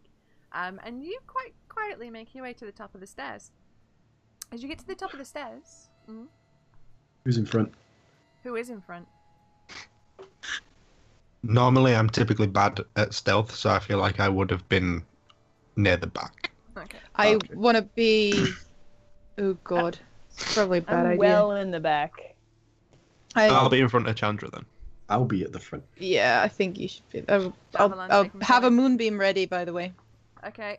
So you're like, I am the hardest to hit, so I'll be at the front. right. I can take the most hits, but I'll be somewhere in the back. Yeah. Okay, you make your way up the stairs. Ooh, no, I'm throwing my stuff everywhere. You see before you nothing. You see a wall and 2 doors, left and right. You're on a very small landing, small enough to accommodate one of you. Can I hear anything coming from either door? Perception checks, please. I will do that. Two. That is a 14. Not very good at perception. Me too. 14. What? Oh, we all doing one. 14. Yeah, if you want to be listening out for vampires. I didn't get a 14. No. I got a 4. That's 4, isn't it? Yeah. Combo breaker. You're thinking about stuff that happened earlier in the day, how much fun you were having, and you sort of tuned out. Yeah. I was thinking, why was he so lopsided? Like, why? But you take a moment, you listen. You don't really hear anything. I turn back and I just sort of point to the both doors and sort of like, which way do we go? But I don't say anything. I just sort of point and then shrug. Sure, there's still. I just from the back go, eeny, meeny, miny, mo. Hey. I just point right. Okay. I grab the right handle, slowly open the door. Okay. As you push open the door on the right, and peek inside, you see a humanoid figure who kind of stops to look at you. It looks like they were midway through doing something, and then just go, huh? Do I see fangs? Roll a perception check. 22. You see fangs. Do you also see eyeliner? So much they eyeliner, sparkle? smoky eyes for fucking Ooh. days. Ooh. But Are no, they you stood like that? recognise- It's got a star in it, isn't it? You Yeah. recognise the pallid skin. You recognise the heavy bags under the eyes. Just how thirsty and like drained and wretched he looks. Sorry, was I interrupting something as I step into the room? And he just goes, ah! It just Moonbeam! screams. Okay. Casting Moonbeam. It could have been anyone, you just like, boom. He was screaming. I really ready. Bear in mind, this room is only 15 feet by 15 feet. Oh, that's gonna be fun. It's only a Oh. tiny room. Dear God. I want to skirt around like behind as the moonbeam's going off. Well, it's a 5-foot radius. So there's only going to be 5 feet of wiggle room in this room. But after she's done that, I need everyone to roll initiative. Con save. Con save. Or that I see screaming. That's pretty good. That's That's pretty a good. 20 not natural on his con save. I got a Yeah. nat 20 for my initiative. Which would put your initiative to 24. nice. Is it rounded down, rounded up? When you have Down? that one? Is it always down for damage? Yeah, I think it's always down. Oh, Then yeah. he takes 5 radiant damage. Takes 5. I think so. Oops. I got a 17 on initiative. He's not a shape changer, is he? Because then he'd have to roll at disadvantage. No, he's not classed as a shape changer. No, it's just the wares that are classed as a shape changer. Ah. And doppelgangers. I was going to say, what about doppelgangers? That's like their Yeah. whole shtick. And doppelgangers. That's their It's whole like a- thing. It's like a subclass. Okay, Alright. let me just roll for mine. So you got a plus to initiative? Yeah. Oh. Oh no, a bunch of devils are actually shape changes as well. Yeah, would a succubus be a shape changer? Yes. Because they can flip between genders, can't they? Yeah. Yeah. Imps, quasits, mimics. PTSD. UNTs, like Slard. Okay, 25 to 20 on the initiative chart. 24. Ooh. Zoom. Zooms on, zoom. Okay. 20 to 15? 17. 17.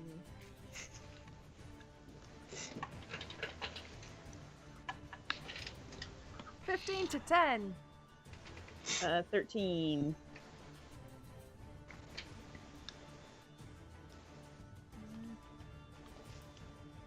Okay, 10 to 5.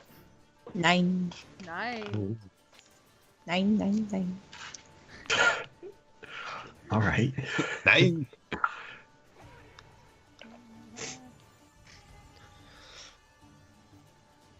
What's a vampire in German?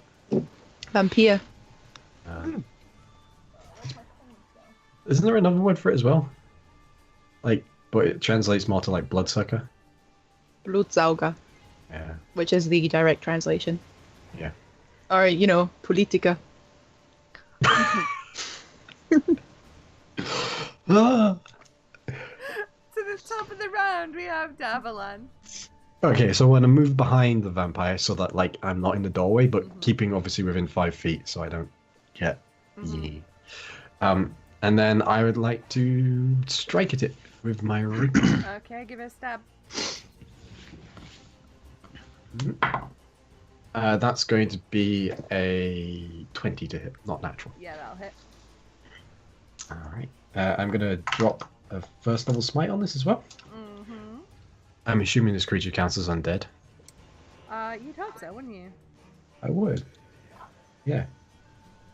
So that's altogether 4d8. Do you want me to split the damage? So like the radiant damage separate from the physical. Yes, please. Okay. So physical damage is 5 altogether. Mm-hmm. And radiant damage is that's 11. Oh, 11. So 16 altogether. Okay, give me a second. I rolled really badly on that. There's only one in this room, right? Yes, that you can see. Mm-hmm. Uh-oh. Yeah, sorry, my plan was always to kick down the other door anyway. There we go. Yeah, there's a in this room you can see actually at the other side of the room near where the vampire was stood there is another door behind him. Oh, right, okay. Okay, so is that your turn? Yeah, that's my turn. So you're not stood in the moonbeam. No, so the moonbeam's 5 foot, right? It's 10 foot technically because it's a 5 foot radius, so it's a 10 foot diameter. So there's 5 foot in this room that is not touched by moonbeam.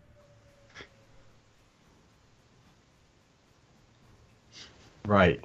So does that mean I can't move out of the way of the door without getting moonbeamed?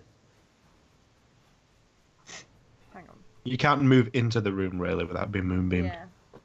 You can move away from it if you're not already in there. Well, the landing's only big enough to fit one person. Oh, I'm gonna push you out of the way, don't worry. Into the moonbeam? Don't push me into the moonbeam. I might pick you up, sidestep, move No, out, drop in. You can But, move through. You can move through friendly Yeah. spaces. Like that's fine. Yeah, but you can't stop in them. So No. you're going to have to move into the moonbeam. Or into the next room, because I'm planning on kicking the other door down. Just to What, You're check. gonna have the to one go. on- Oh, the one behind Davon Yeah, on the landing. we were debating which door to Yeah. go through, Oh, and I right. wanted to check the I other get you. door.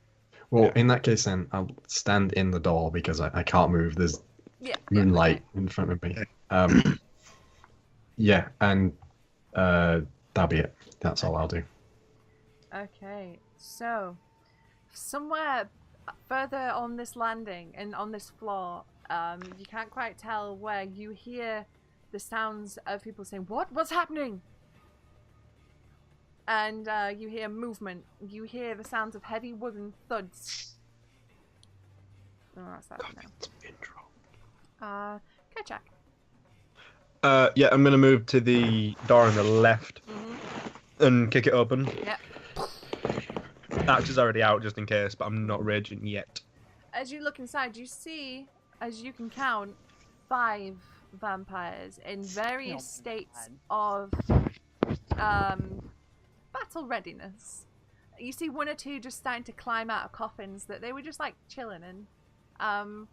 You see one guy, he's pretty close to the door. He's about maybe 10 feet away from the door, who's like fangs bared. He's ready for a fight. There's another guy just behind him. This seems to be a bigger room then. Or is it the same size as the other one? This is as long as the building is, so it's a... Right. 60-foot long room. Right. That's as I flung the door up and I go, guys, this one. Then I rage. Okay. And yeah, I with the great axe go for the one that seems to be ready for a fight. As you get closer, you see that this is not a human. Oh, right. This is one piece of an elf, and he's got remnants of armor. They seem pretty old. Right. I cast that just before I go into a blind rage. Just before you lose, and you're like, wait a minute, he's a fucking what? Ah! That's gonna be a 19 to hit. 19 will hit. Nice. So that's my favourite dice next. D12, boy.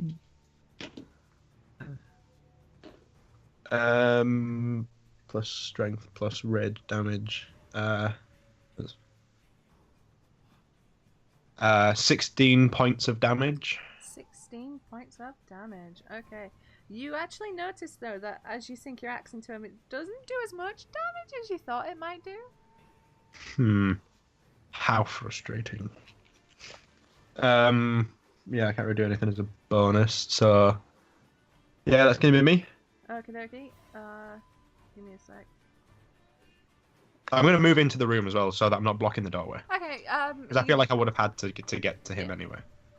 Yeah, you moved 10 feet into the room to square off with this duel. At this, one of the vampires at the back, who you can now see is a woman, and she has sort of stumbled her way out of one of the coffins, and she's up on her feet, and she makes a dash for you. She gets to you, but she doesn't. You know, she's this is the end of her turn. She's used her action to dash. Fair enough. Chandra. I'm gonna cast Crown of Madness on the elf vampire. Okay, so you'll have to go to the top of the landing and go into that room with Kerchak. Because you have to have a visual on your target to do that. Yes. So that's cool. Crown of Madness. What is that on... what sort of saving throw is that? Wisdom. Wisdom save. Ooh. Nope, fail. Uh-oh.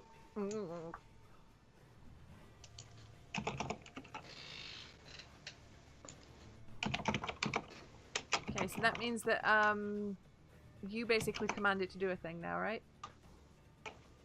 If I remember. Wait, oh, they failed? Yeah, they failed. Yeah. Oh, good. Okay, I thought you were saying I Sorry, failed, no, and I was sorry, like, oh sorry. god, I'm dead. Oh no. What I get to do is I get to tell them to attack their friends. Cool. And do they get to do that on this turn, or is it next turn? I think it's probably next turn, right? If there's a friend in range, Yeah. they try and attack it. If there's no friend in range, they can do what they want. After they've attacked their friend, they're allowed to move normally. Right. Wait, the charmed creature uses its action before moving on each of its turns to make melee attack against creature other than itself. I choose. Yeah. It gets a chance to save every round, if I believe correctly. Yeah, Yeah. the target can act normally on its turn if you choose no creature or if none of were in its reach. Gotcha. Okay, so on its turn, it will attack its friend. So, but it takes the action before it moves. So if there's no one next to it at the start of the turn, Yeah. or no one within its reach, it just takes its turn normally. That's cool. Right. Now, in that very same room, the second figure from the at the right at the back where the coffins are gets to its feet, and you see it's pretty small. It makes its way towards you, Chandra. Ankle biter. Check. It's not like small as in like tiny. It's small as in like child size. And as it gets closer to you in the light, you can make out that this is a child. And it hisses at you from across the room as it prepares to fight. Rahal. Where is the vampire that you Crown of Madness? If I attack them, do they get a save or does it matter? Nope, they don't get a save. Might just throw a flame at them then. Fire. Yeah. That's 10 plus. The new sheet on Roll20. Sorry. 17. 17 will hit. Cool. That is 6 fire damage. Fire damage. Okay. Did they also move out of the moonbeam? No, because it's not been their turn yet. So that's okay. Do they make a save every round? I think it is in a Constitution save every round. Yeah. Yeah, if they start or move into it. Oh, as they start their turn. So when they start their turn, they'll do it. So we don't do that yet, Lydia. No, I know. I'm just checking because had he moved out, I would have moved it. Okay. Gotcha. Wait, so did Chandra Crown of Madness... I wasn't here when this happened. Did Chandra Crown of Madness to one by itself? No, Chandra Crown No. of Madness, the one in front of Kerchak. The Right. Kerchak hit. The Okay. elf. Right. So there's five in that room? 5 in that room, 1 with you. One in that room. Okay, so I'm in the doorway of that one Mhm. with a vampire there. Yeah. Kerchak's just inside the doorway of that one With a Chandra. vampire there. With Chandra. Right, so Kerchak's further into that room. Mm-hmm. Yeah, I'm And 10 then- feet in the room. And then Like Rahal's on the landing and pops in. Raleigh's like, on the landing, being like, okay, right, just so I can Yeah. get the image. Okay, so. Right, so. Next vampire in the long room with Kerchak and Chandra is a woman with long black hair, and she's wearing like a nightgown. She doesn't seem like she's dressed to be outside. She's quite beautiful, beyond the hideous fangs and face going on. But she makes it up to you, Kerchak, next to her elven friend, and takes a swipe at you. So,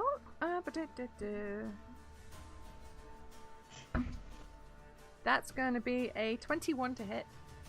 That definitely hits my 14 AC. Right. And she is going to, instead of trying to claw you, she's actually going to try and grapple you as she does it. So make a strength check, please. Saving throw. Wait, saving throw. I'm raging. I get advantage on that, don't I? Nice. If it's strength, yeah. Yeah. And it's a saving throw, so that's going to be a 26. So she tries to, with her claw, she comes to rake her claws across you. She tries to grab you, but you just batter away. So she comes in for another claw. Mm-hmm. And that's going to be 20 to hit, not natural. Yeah, that's... And she's going to try and grapple you again. That's not as good, but it's still a 18. Yeah, you knock her away and she just at you. Grr, arg. Gurg, arg, gurg. Okay. Grg. And then the very last vampire in that room is a dwarf. She's a very strange sight to see. A tiny, fanged, very bearded dwarf come flying out. Hey lad, You can barely see I'm the here front. to suck your blood. But because of his dwarven stature, and because he was right at the back of the room, He can see that his companions kind of have it handled, and he stays at the back, clutching what appears to be a Hessian sack. And he does not move. Davlon, you're up. All right. Wait, did the vampire in this room not go? No, he goes after you. Oh, what did he do last time? He didn't go, did he? No. Shit. Okay, well, what he would have done, we'll just do his turn now real quick, is he would have tried to kick your fucking head in. Before he does that, though, he needs a con save. He does need a constitution save. He fails. Yay! So that's 2d10. That's 7. 7. Okay. He hisses and burns in this moonlight. And then he's gonna try and claw your face off, Davlon. And as he gets close to you, you see that he appears to be a human man, dressed in leather armor. Oh. And he has like rusted daggers at his hip. Oh, it's an adventuring party. It's an adventuring party. Ooh, ooh, ooh, ooh, ooh, ooh. 22 to hit. That does hit. Okay, he's gonna attempt to grapple you instead of dealing damage. So strength Okay. saving throw, please. Strength saving throw?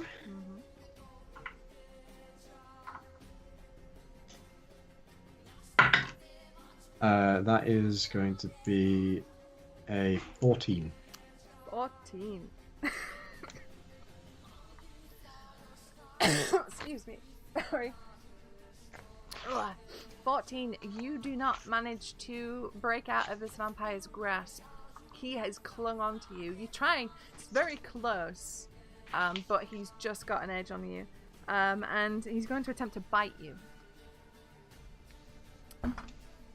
And with a 23, I think he just might. Let me just check something. Checking something. Yeah. I was just checking if I had shield. Oh. I don't. Okay. So you take 6 points of piercing damage. Yeah, that's not the bad part. And 8 points of necrotic damage. And your hit point maximum is reduced by 8. Okay. And after he's clawed you, he bit you, he's just gonna pull back and laugh as your blood runs down his face. Very dramatic. I like it. He's staying in the moonbeam because he's not very What an idiot. And you see, as he drinks your blood, he seems to be somewhat revitalized. Bloody vampires. Who do they think they are? Literally in this case. Yeah. Alright. Okay, so after that, it's the turn of the elven one, which has been Crown of Madness. No, it's my turn. Oh, Because we slotted that guy yes, in we because did, you we did. missed I his am turn. very sorry, yes, sorry. It's alright. So, Go ahead. I would like to, as a bonus action, I'm going to cast Searing Smite. And then I'm going to attack. Okay. Searing Smite, what does that do? Next time you hit a creature with a melee weapon attack during the spell's duration, which is concentration up to a minute, your weapon flares with white hot intensity and the attack deals an extra 1d6 fire damage to the target and causes it to ignite in flames. Dang. Then at the start of each of its turns until the spell ends, the target must make a constitution saving throw. On a failed save, the target takes 1d6 fire damage. Fuck, okay. Yeah. Let's see if you hit him. That's cocked. Natural 20. Natural 20? Yeah, that'll do it. Alright, I'm going to dump another smite into this as well. Just So- because you can. Because I can. So for the damage of the rapier, I'm just doubling the dice, right? Yep. Okay, for the damage of the rapier itself, that's going to be 18 damage. Okay, the rapier sinks in. It's not quite as effective as you'd hoped. Yeah. For the searing smite damage, that's 12 damage because I got 6. And for the normal smite damage, that's 16, 21, 42. 42. Yeah, I got 2 8s and a 5, which is 21. And obviously, it's dice, so you double it for crits. Oh, that. So, how much was that in total? A little bit. 54 plus 9. No, baby, I'm 60. sorry. 65? No, 63. I could survive that. This guy. I'd be dead. The smile is wiped from his face, and he looks down at the rapier pulsing with radiant energy and the fire that you've just blown him. He goes, but he's still alive. Say, alive. you asked before taking blood and drop the shield and just stab a dagger into it. Oh wait, no, I used my bonus action. Never mind. Oh, you can't do the old one too. I can't do the 1-2. They've got 2 hit points left. Stab.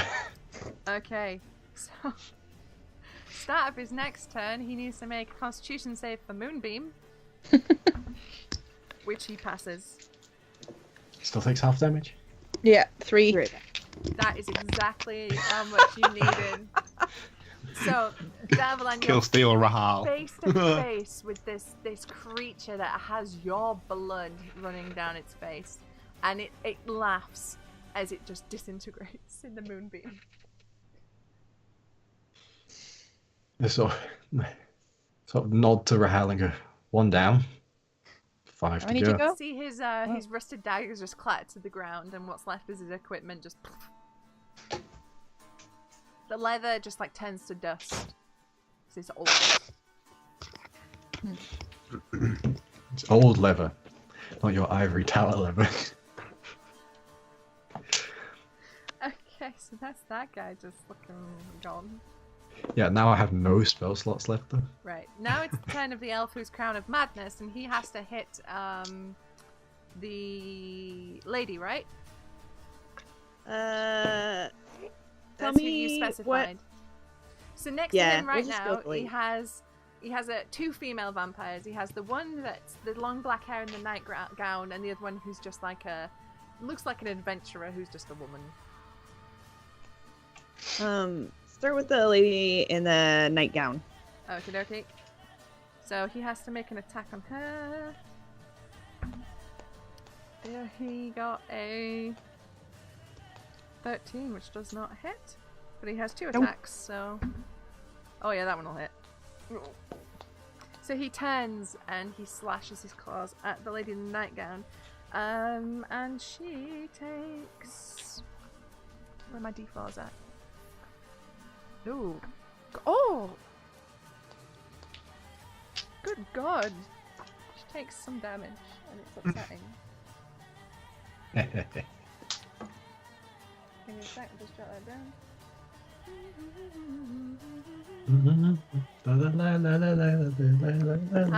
And she looks at him in confusion and hitters back at him as he claws at her. Does he get to make a save? At the end of his turn, yeah. Okay, that's the end of his turn. So it's a wisdom save, right? Wisdom save, yeah. Failed. He remains under your control for another turn. Okay, Kerchak. Okay, because I am a very inclusive half orc, and I've seen that the dwarf is just chilling at the back.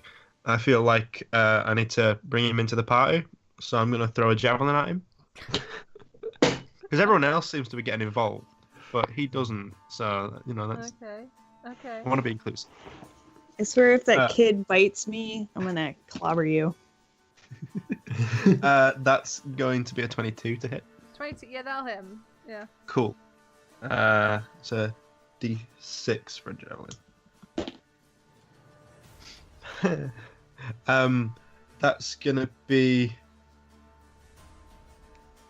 13 points of damage 13. because +7 from strength and rage damage. That's gross. Yeah. So the javelin sinks into his shoulder, and you see him look down at it and go. And he snaps it. Rude. I only have 3 more. And yeah, still nothing really as a bonus. So I'm just gonna remain. Okay. Now it's the turn of the female adventurer, and she is currently stood next to you, Kerchak. So she's gonna try and mess you up. Okay. Yeah, she's got the 24 to hit. Yeah. 10 less and it still would have. So she's gonna attempt to grapple you. Okay. Have advantage on that still.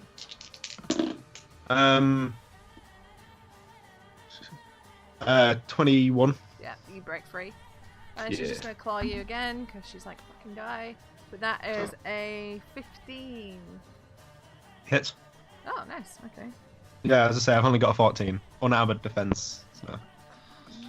Isn't that plus con and dex? I don't know. Yeah, Is it's con, 10 it's con plus and con and dex. dex. 10 con and dex, so that's yeah, that's still 14. Oh, Or is it like 3 and 1? Yeah. Okay, you take 8 points of slashing damage. Halved because I'm raging. Yep, half because you're raging. Was that the half or? No, 8 was the full, so half that to Right, so 4. 4. 4. Cool. Okay, Chandra, you're up. You have a vampire 10 feet in front of you.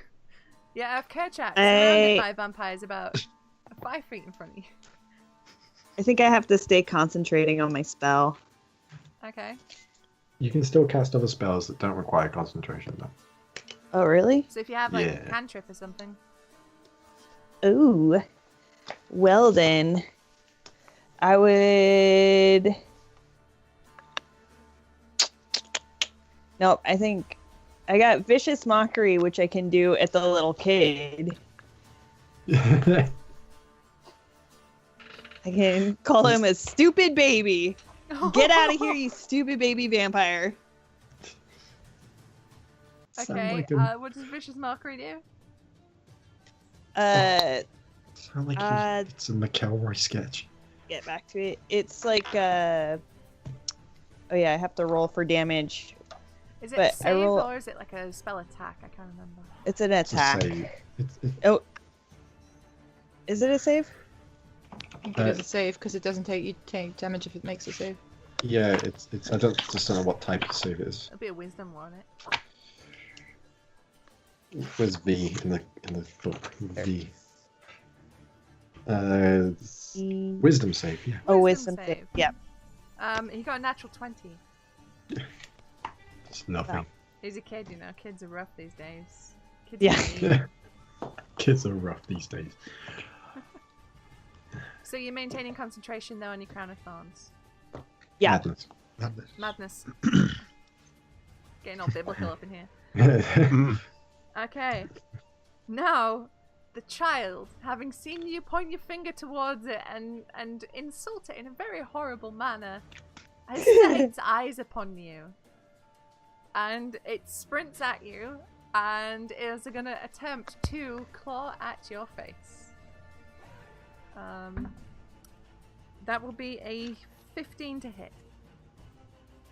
Oh, for sure. Yeah.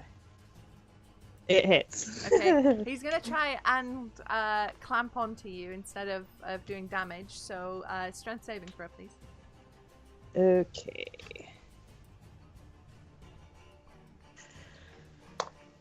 Oh. Natural 1. Ooh. Okie dokie. This child is latched onto you. He's digging his claws into your flesh. It's not damaging you. It's just really annoying and hurts, and it's ruining your outfit. But he's going to attempt to bite you while he's on you. And that will be, no word of a lie, a second natural 20. This child has it in for you. I'm so sorry. I guess I shouldn't have called it a dumb baby. No. So you take, luckily, 5 points of piercing damage. And then you take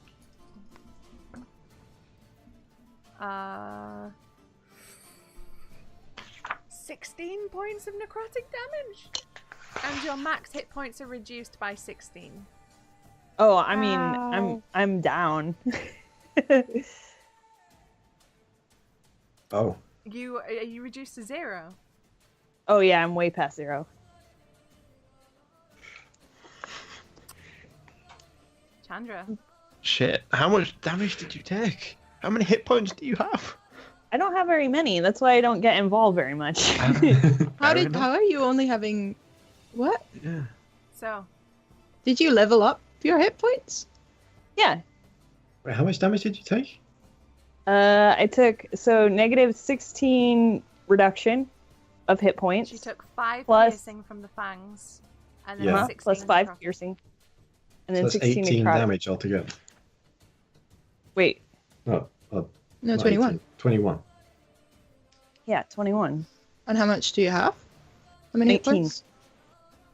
Hello? How do you only have 19 damage hit points? Low constitution modifier, I Yeah. guess. She's Yeah. got low Roll. constitution. Yeah. So, Chandra, you feel this tiny child latch itself onto you. You feel its fangs pierce your neck. You feel your energy, your life, your blood being sucked from you, and then you feel nothing.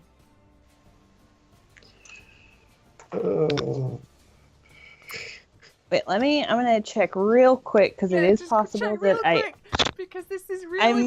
miscalculated. I rolled, like, on my hit points, I rolled, I think, a 1 and a 2 at one point, and I'm still at least 28 or something. Like 28, jeez. I'm gonna say, and then We're- there's just me on 51. I'm like, yo, what? I'm on- We're, My max we're is level 46. 3, right? Yeah. And I rolled really badly on my hit points, so... I don't know.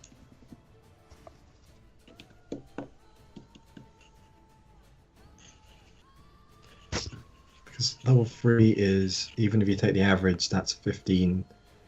Yeah, bards aren't like Yeah, made but Yeah. of stuff. you have a D8. I have a D8 as well. Yeah. What's your constitution modifier, Marissa? Plus 4. Plus 4. Yeah, you Yeah. have to have more than that. Yeah, Mm. 'cause you get to add plus 4 to your roll every level as well, so... Oh, Have you not been doing that? Oh, thank That's God! where I went wrong. Oh, So you have, God. you have 12 extra hit points. Yes.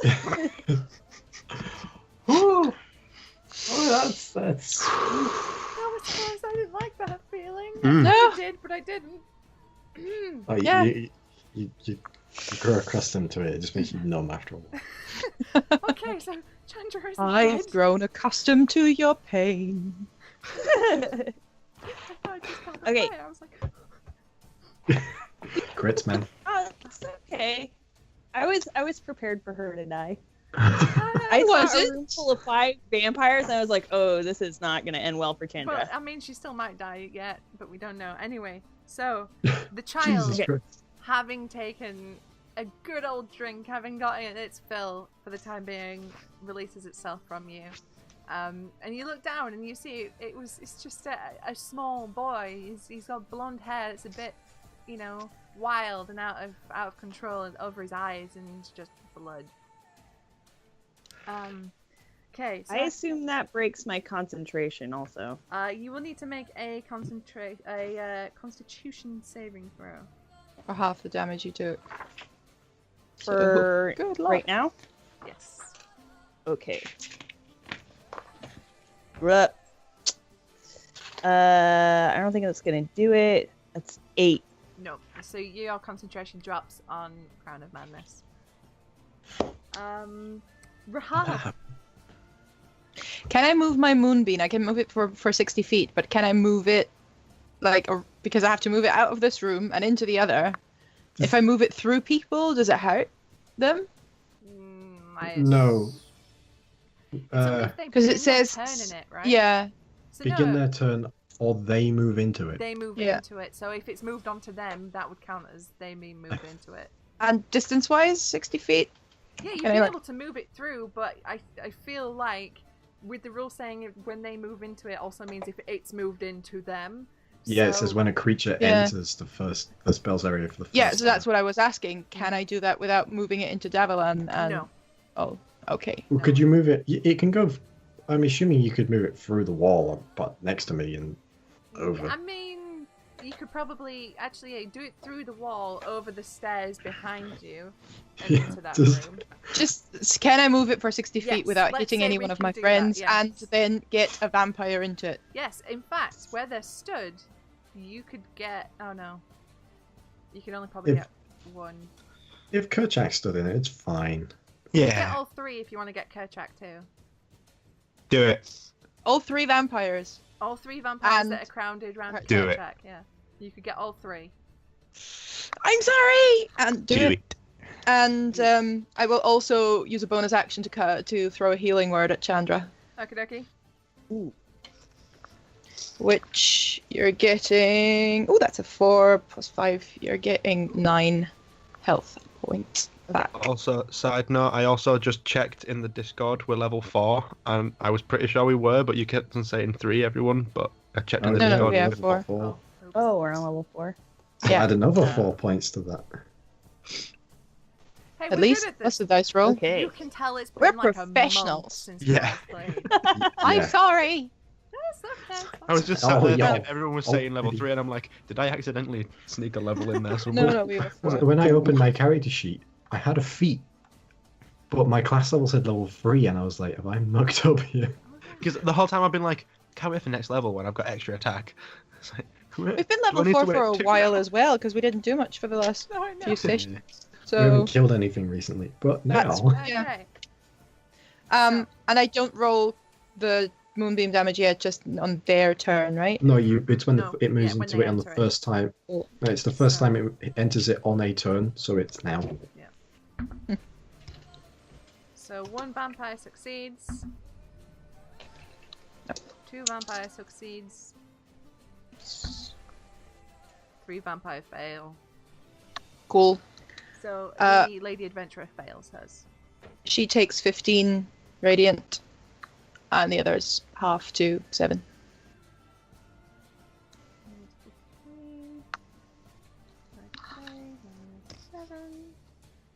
This is a lot to keep track of. And you have nobody to blame but yourself. I know. Look, this is why I have my little black book. I have loads of those now. Because I can't put the same one in the same game in the same book. I just Yeah. can't do it. Okay, Kerchak, what did you get for your saving throw? Oh, save and throw, yeah, sorry, I forgot about that. Was it con? Con, Yeah. yeah. Do I get an advantage on con saves as well? Or is No. it just strength stuff? Just me. Well, that's a natural 20 either way. Oh, So, 7. Half damage. Oh, and then half we're again. half the half damage. Yeah, So Well, it half is of- radiant, so... it's fine. Oh, are he's- you bear? Yeah, Bear. I'm bear. So if Yeah. it's psychic, then. We currently have a lot of bears in Edinburgh. Ooh. Wow. Yeah. It's one of those. So festivals. initially the damage was. It's 15, half to 7, half to 3. 3. Take Sweet. 3. Mathematics. Jesus. Maths. Ah. Ah. Oh dear. That would Okay. appreciate that.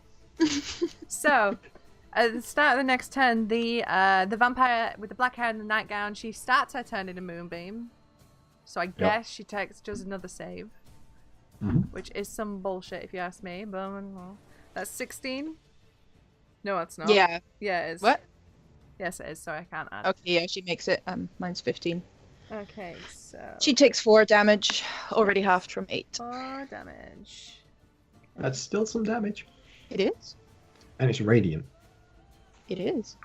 which I don't know if that does anything extra to vampires. You're not noticing that it does anything different extra. Just Yeah. nice and shiny. She is going to. Real shine alike. She's going to look at Kerchak, and then look past Kerchak at you, Rahal. And she's Oh. coming for you. But Kerchak, you get to boop her in the face if you Hope wish. are good. Okay. This will be a great axe. So it's going to be a 20, not natural to hit. Yeah, yeah. For 10 damage. 10, which is not as strong, but Mm. it's still a hit. She shrugs it off. She barely feels it as she's got her eyes set on Rahal, and there's a murderous glare in them as she kind of grins. She's going to swipe at you, Rahal, and she's going to attempt to grapple you, which she hits. Which, with a 18, I assume she does. She does. Strength saving throw, please. Eek. That's an 8. No, she gets a hold of you. She pins her arms to your side as she draws back her lips and hisses as she brings her mouth down for a bite. Which is a 14.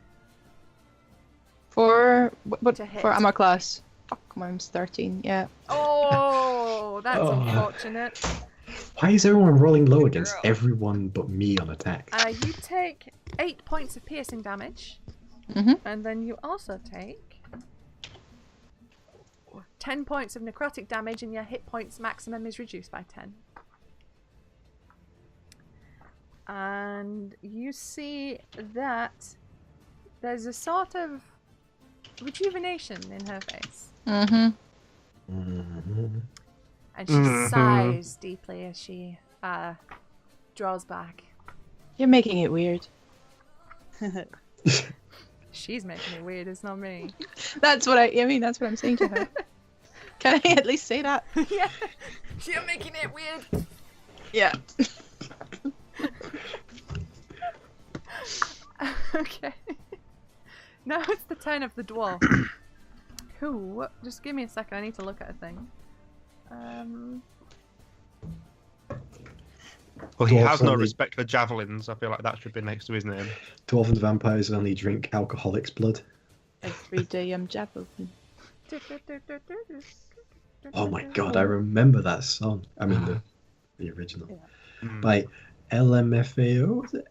Yeah, Stuart. You Oh. They on rock, your they pop rock the culture. beat and rock that show. you watch as the dwarf, still kind of pissed off that he has a javelin sticking out of his shoulder, I'm pissed off he broke it. reaches into his pocket and pulls out a stone. He takes a moment to concentrate on it, and he's gone. Knew we should have Oh, gone down. damn it. I'm glad I threw a javelin at him. With the bag went with him. Oh, damn. That's why I went for him. A little bugger. Okay, that was his turn. He is outie. And he has the bag with him, huh? Mm. He did. That's where the bones were. And that brings us to the top of the round with Davala. Alright, so I'm kind of stuck where I am right now. Mm-hmm. Because there's people in front of me and a big conga line of... Yeah, basically, where everyone stood, Kerchak is holding the line against... Well, no, there's a break now because one of the vampires tore off towards Rahal. Yeah, but Rahal's in the landing. Yeah, but she's not anymore. She came out to do Oh, did she? Moonbeam. To be able to put Moonbeam where she did, she had to I be- need to see it. Bless you. Bless you. I mean, it would be, if you wanted to get in there, it would be a bit rickety because there's supplies for making coffins. So there's wooden planks, there's half-built coffins and lids and stuff. But you could get Yeah. in. So, well, I'm just going to sheath the blade and hook the shield on my belt. Just pull the longbow from my back. And just by the light of Lathander, I am fed up with this. And I'm going to bless my weapon so Uh-huh. it begins glowing nice and shiny. Uh-huh. Knock an arrow, and the lady stood next to Rahal. Yep. I am going to shoot her in the face. Okay. Specifically the face. Specifically the face. Mm. It's a bit mean, a bit vindictive, but paladins, man. 25. Yeah, that's gonna hit. Oh wait, more than 25. My bad. Yeah, my bad, sorry, 28. Yeah, that still does it. Yeah, and that is going to be... It's a D8 for longbows, right? Yeah. For a longbow. Yeah, it is. Yeah, I it is a rolled 10. D8 because I have a longbow with my ranger. All right. I rolled D10 instead. Not bad. That is going to be 10 points of damage. 10 points of damage. And you see that this arrow, like, it hits true and it sinks in just under her cheekbone. And she howls as the full force of this attack is felt. Because my weapon's magic. Oh, oh, oh, it's magic.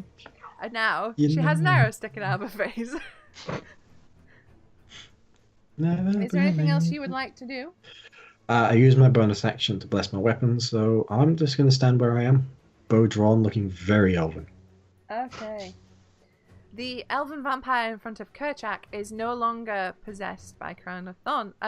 Madness. Madness. And he is going to lash out at Kerchak because he's right in front of him. Yeah. And he's gonna claw at him. Is he in the moonbeam? He is in the moonbeam, so he needs to make a constitution saving throw first. Mm. Which he fails spectacularly. Oh, although no, because I need to roll a con save for... Yes, you do. You need to roll a con save. And I'm dropping my die. So you took 15? I rolled a natural fucking 20 on that Oh, yeah, one. you fucking... So... Use vampire on your neck, you just like, ain't no thing, I'm gonna keep my fucking spell up. You kind of forget that there's a vampire on your neck. You're like, I've got other things to do. I got time for the shit! So, he failed his con save, so how much damage does he take? Oh, ooh, 15 again. 15, hot diggity damn. Aye. Bip-doo.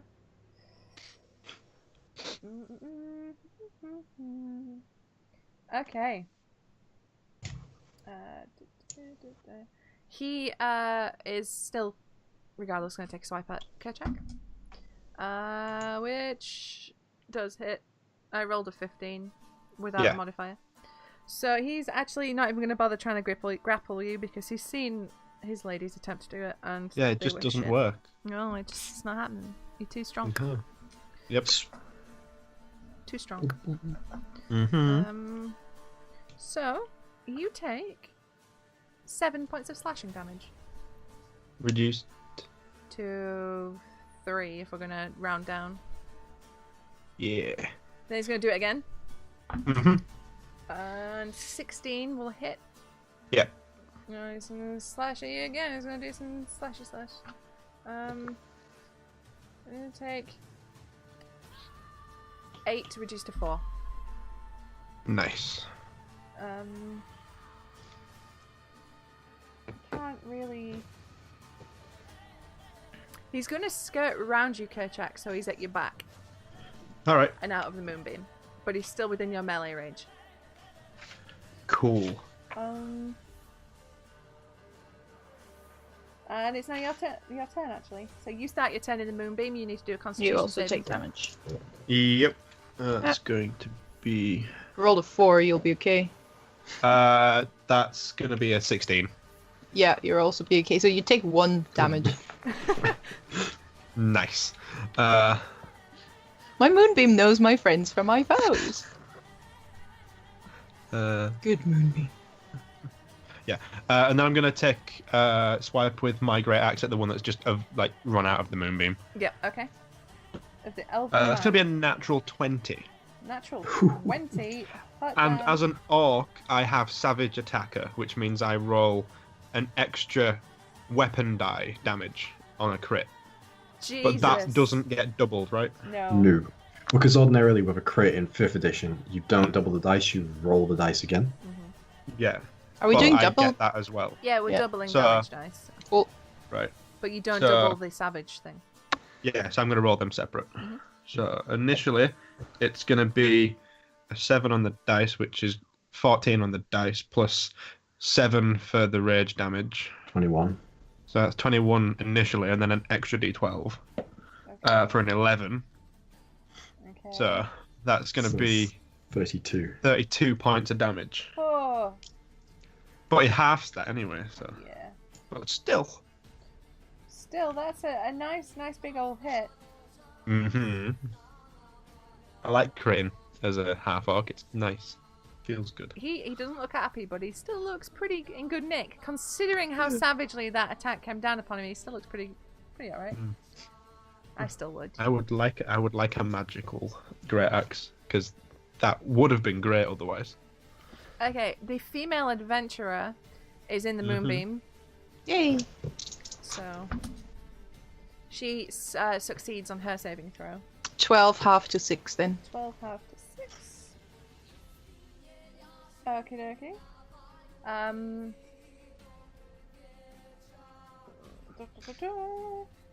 But she's also going to skirt around out of the moonbeam to your side, Kerchak. Mm-hmm. So I get an attack? No, she's still within melee range. Oh. She's just Oh, moved right. along your side, so she's not stood in the moonbeam. Right. And she's going to attempt to swipe at you. That's a 25 to hit. And she's going to slash you. And that is a 8 points of slashing damage. So reduce that to 4. 4. Mm-hmm. And she's going to do it again. Nope, she misses. Just whiff. Yeah. Okay, after that we have Chandra. All right. The very not dead bard. Yes, thank God not dead. Mm. Because that would have been Bad. dead by the sounds of it. Yeah. Man, that kid is like still right close to me, yeah? Yeah, the kid's right in front of you. Mess him up. Well, I'm not like really that strong. Is kicking strength or dexterity? It would be Strength. strength. All right. I'm gonna fucking wind back and try to boot that little shit across the room. What would you class this as? As a shove? That'd be Or a an shove, up? yeah. Oh God, how do you do shoves? It's contested, right? I don't know. Let me Contested, find like out. a No, grapple. I don't think shoves are contested. 'Cause But who if you're does giving it, shoves? I do shoves when I'm not playing a fancy dexterity-based elf. Shoving a creature. You can literally shove people multiple times if you have the attacks. Just keep, go away. Yeah, athletics versus athletics or acrobatics. Okay, so it's contested. Oh, it's all acrobatics. No, you use athletics. Okay. But they can choose. They can choose, yeah. Oh. All right. Wish Only me a luck. kid, though. Right? It's 20. 20. He also rolled 20. Fuck. Which means defender loses in D&D. Defender loses, so you shove him. You kick him away. He stumbles backwards. It's only like 5 feet in it. You can shove someone. Yeah. Mm. So he's shoved away 5 feet from you. It's like a fuck off. That's okay. Okay, so that was your action. Would you like to do anything as a bonus action? Can I cast a spell or probably just a cantrip, huh? You can cast. Nope. I think mockery isn't mockery a cantrip? Vicious Mockery might be bonus, isn't it? No. It'll say It's if not. it can be cast as a bonus action or not on your spell description. Actually, let me check. I might be I able to think buff it's an you all. Yeah, you can Yeah. inspire someone. Oh yeah, Yeah. you could do that. Which would be good for the saving throws. Mm. Yeah. Let me. The one getting the most grappling is Kolchak, right? Everybody Yeah, else but is in the other literally room. no one's been able to land They a can't grapple on manage me. to do So. it because he's too strong. Yeah, Um, I think Rahal would be the best. Mm. I'm kind of grappled right now.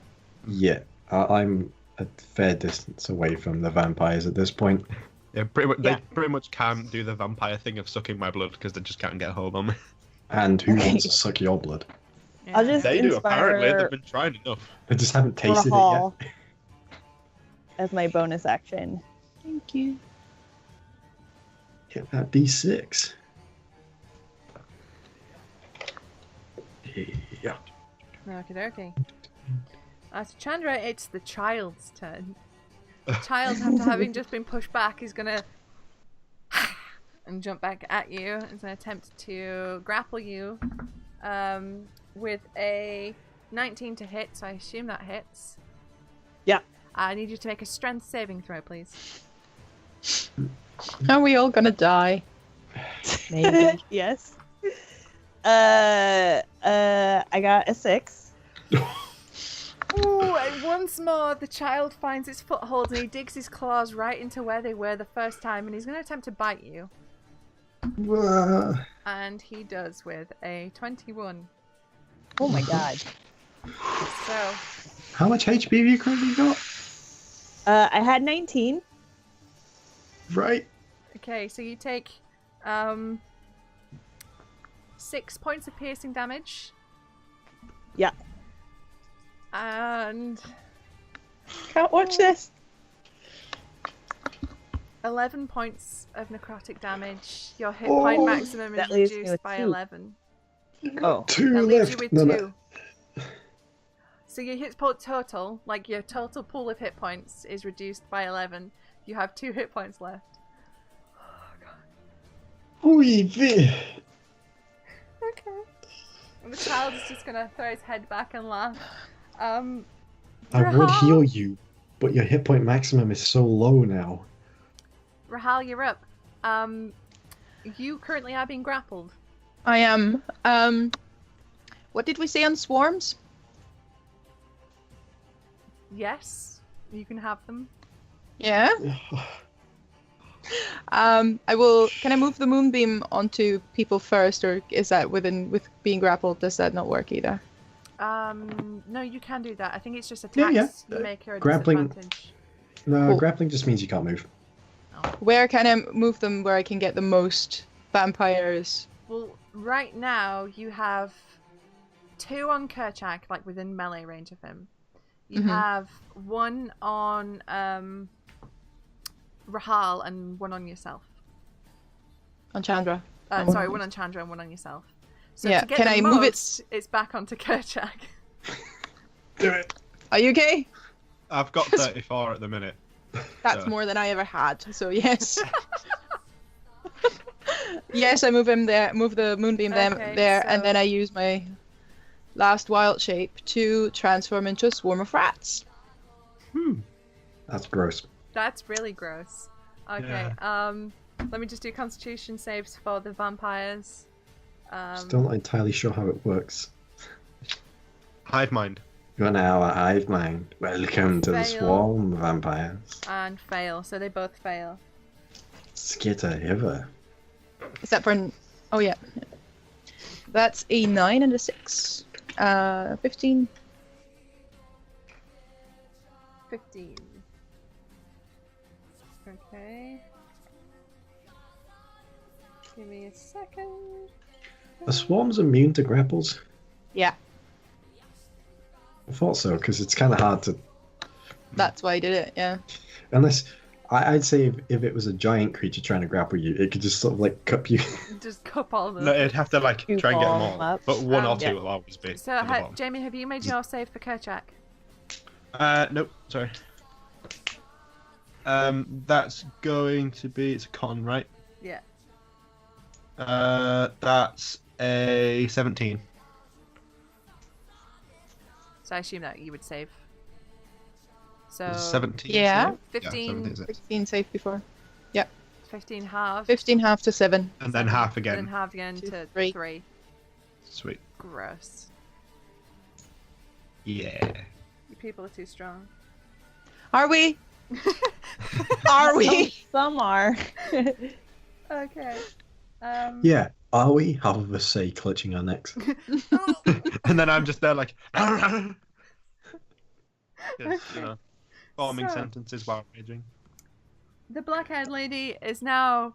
She kind of is like, her arms were like this, and now that she's like, huh?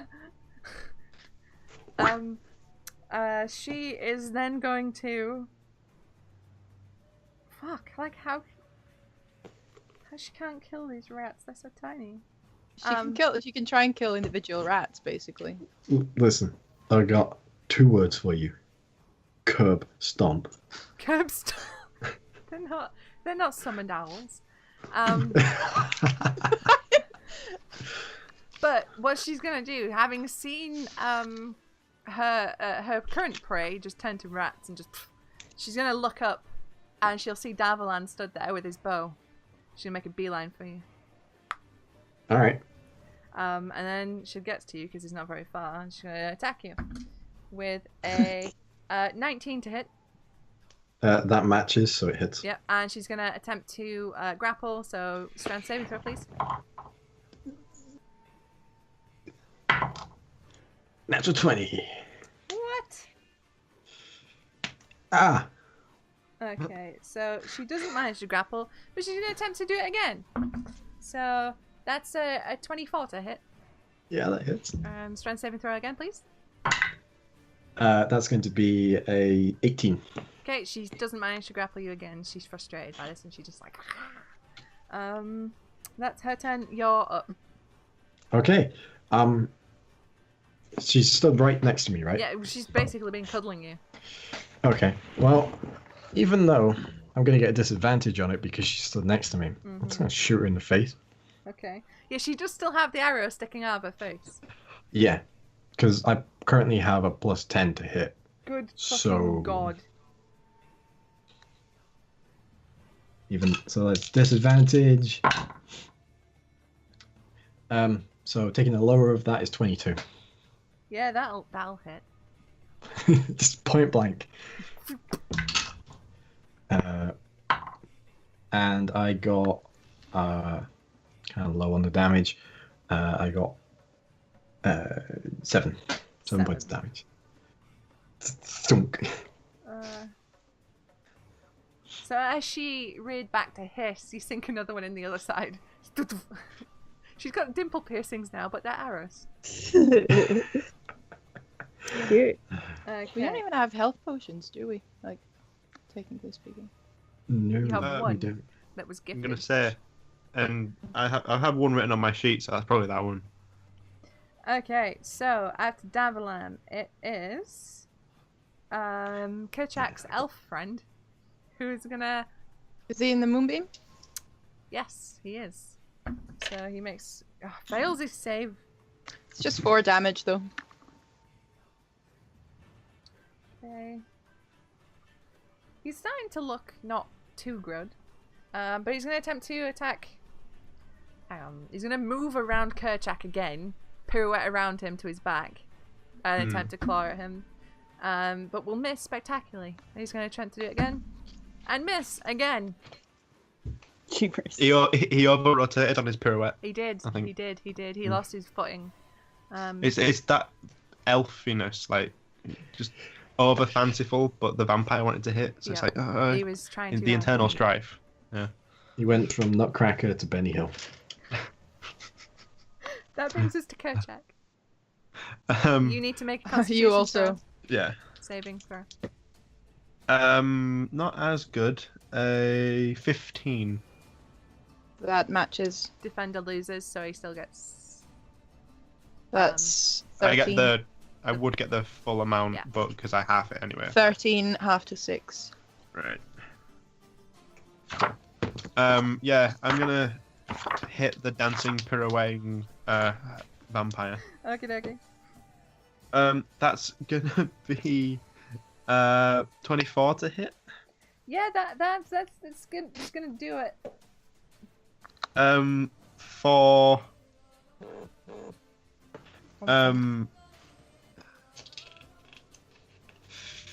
15 points of damage. For 15. Okay. Yeah. And to grapple someone is an action, isn't it? Yeah. So that It's will work. it replaces an attack. Yeah, that's all. Because I'm just trying to think of things that I could do with my bonus, but I can't really do anything at the minute. No, barbarians don't get a lot of options for bonuses Yeah, that's what I'm thinking. unless you're frenzy. Yeah. Which are Now I'm aware. it's the lady adventurer who is starting a 10 in the moonbeam, and she fails her save. 11 damage. 11. that's a spicy one. Mm. It's like a habanero. So, okay. She looks a bit less impressed with that. Trying to think what she's gonna do. Did you center the moonbeam so it'd be like a bit more difficult for them both to just keep pirouetting out of it? If I could have, I guess. okay. I don't know. I'd say the dude could get out, but she would have to move out of Kerchak's range to get out. So she's kind of stuck. She's gonna slash Kerchak. Miss. And 21. Yes. Okay, and that's a Where's my... How do I keep losing my D4s? You take... Where is that? 2 threes? You take 9 points of slashing damage, so reduce that to 4. Mm-hmm. Slowly, it's like chip damage. It's like you're just blocking all the time in Street Fighter. Yeah. It's like blinking in Robin Hood Men in Tights. Mm. Just... Okay, Chandra, you're up. So there is a door. Oh, no, that won't work. You do currently have a child attached to your face. Yeah. We don't worry Uh, about that. Okay, let's think back to all the Chucky movies I've been watching. You might want to get out. Yeah. I'm just trying to think of if it's better just to smash both of us into the wall and then run down the stairs. Or Is there a window? yeah, I don't think I can survive a jump out a window. Maybe not, yeah. I think yeah. So I think I'm just gonna like try to like smash him, like headbutt him into a wall and then run down the stairs. Okay. Grapple break. Trying Yeah. to think. Yeah? Like, literally break. Yeah, we'll contest. So you need to do... I would say Athletics. athletics. Yeah. Uh-oh. Oh, these British dice are not treating me very well. Let me tell you that. So that's a 3 minus 2. So that's 1. So needless to say, you use your movement to get to a wall, which is like 5 feet because you're pretty much next to a wall anyway, and you headbutt him in the attempt to knock him off and to send him off your form, but he's still latched firm. He's not coming up. It's like a barnacle. It's like a rubber hammer No. against a wall. Blink. So, is there anything you want to do as a bonus action?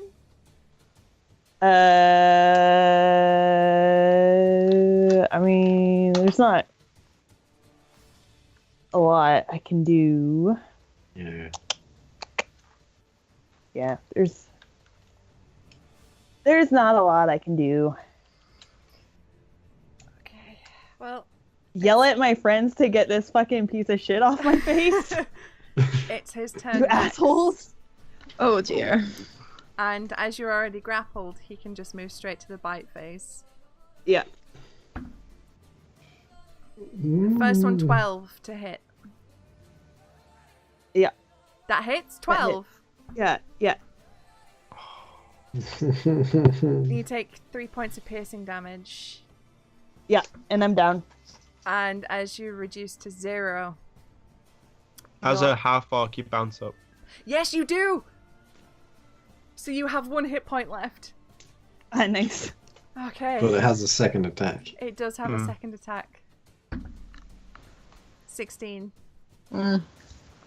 So, as it sinks its fangs into your neck, again, you feel your essence, your very lifeblood being removed from you. You feel empty, you feel nothing. And you crumple to the ground.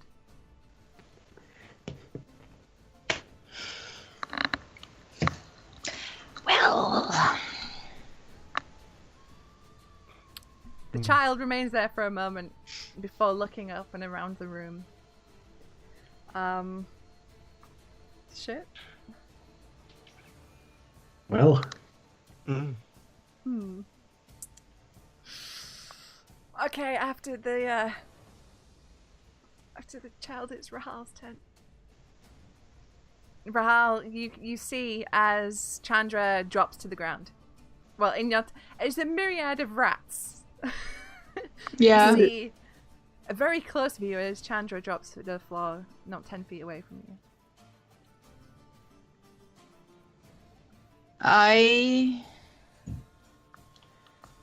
come out of rat form and try and cast Cure Wounds. Okay. You reach forward and summoning your druidic energies and your magics. You place a hand on hers. There's no response. I knew that. Bonus action? That bonus action was my dropping out of dropping, form. yeah. Mm-hmm. Okay. Now it's the turn of the black-haired vampire who is right in Davlan's face, and she's not happy about becoming a pincushion. She is going to attempt to grapple you again. Yeah. With a natural one, she fucks it up. Yep. She catches one of her arrows on your armor. Just, but the second one's a natural 20. Okay. And she, so I need you to make a strength saving throw.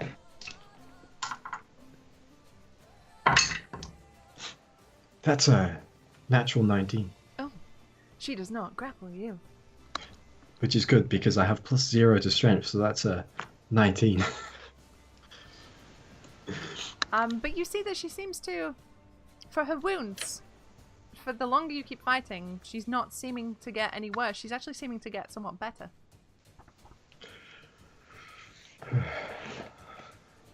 Darn. So, after her, it's you, Davalan, you're up. All right.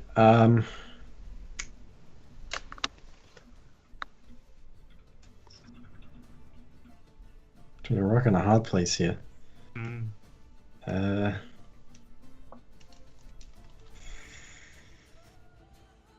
So how many vampires are there left? Like 4? Yes, 4.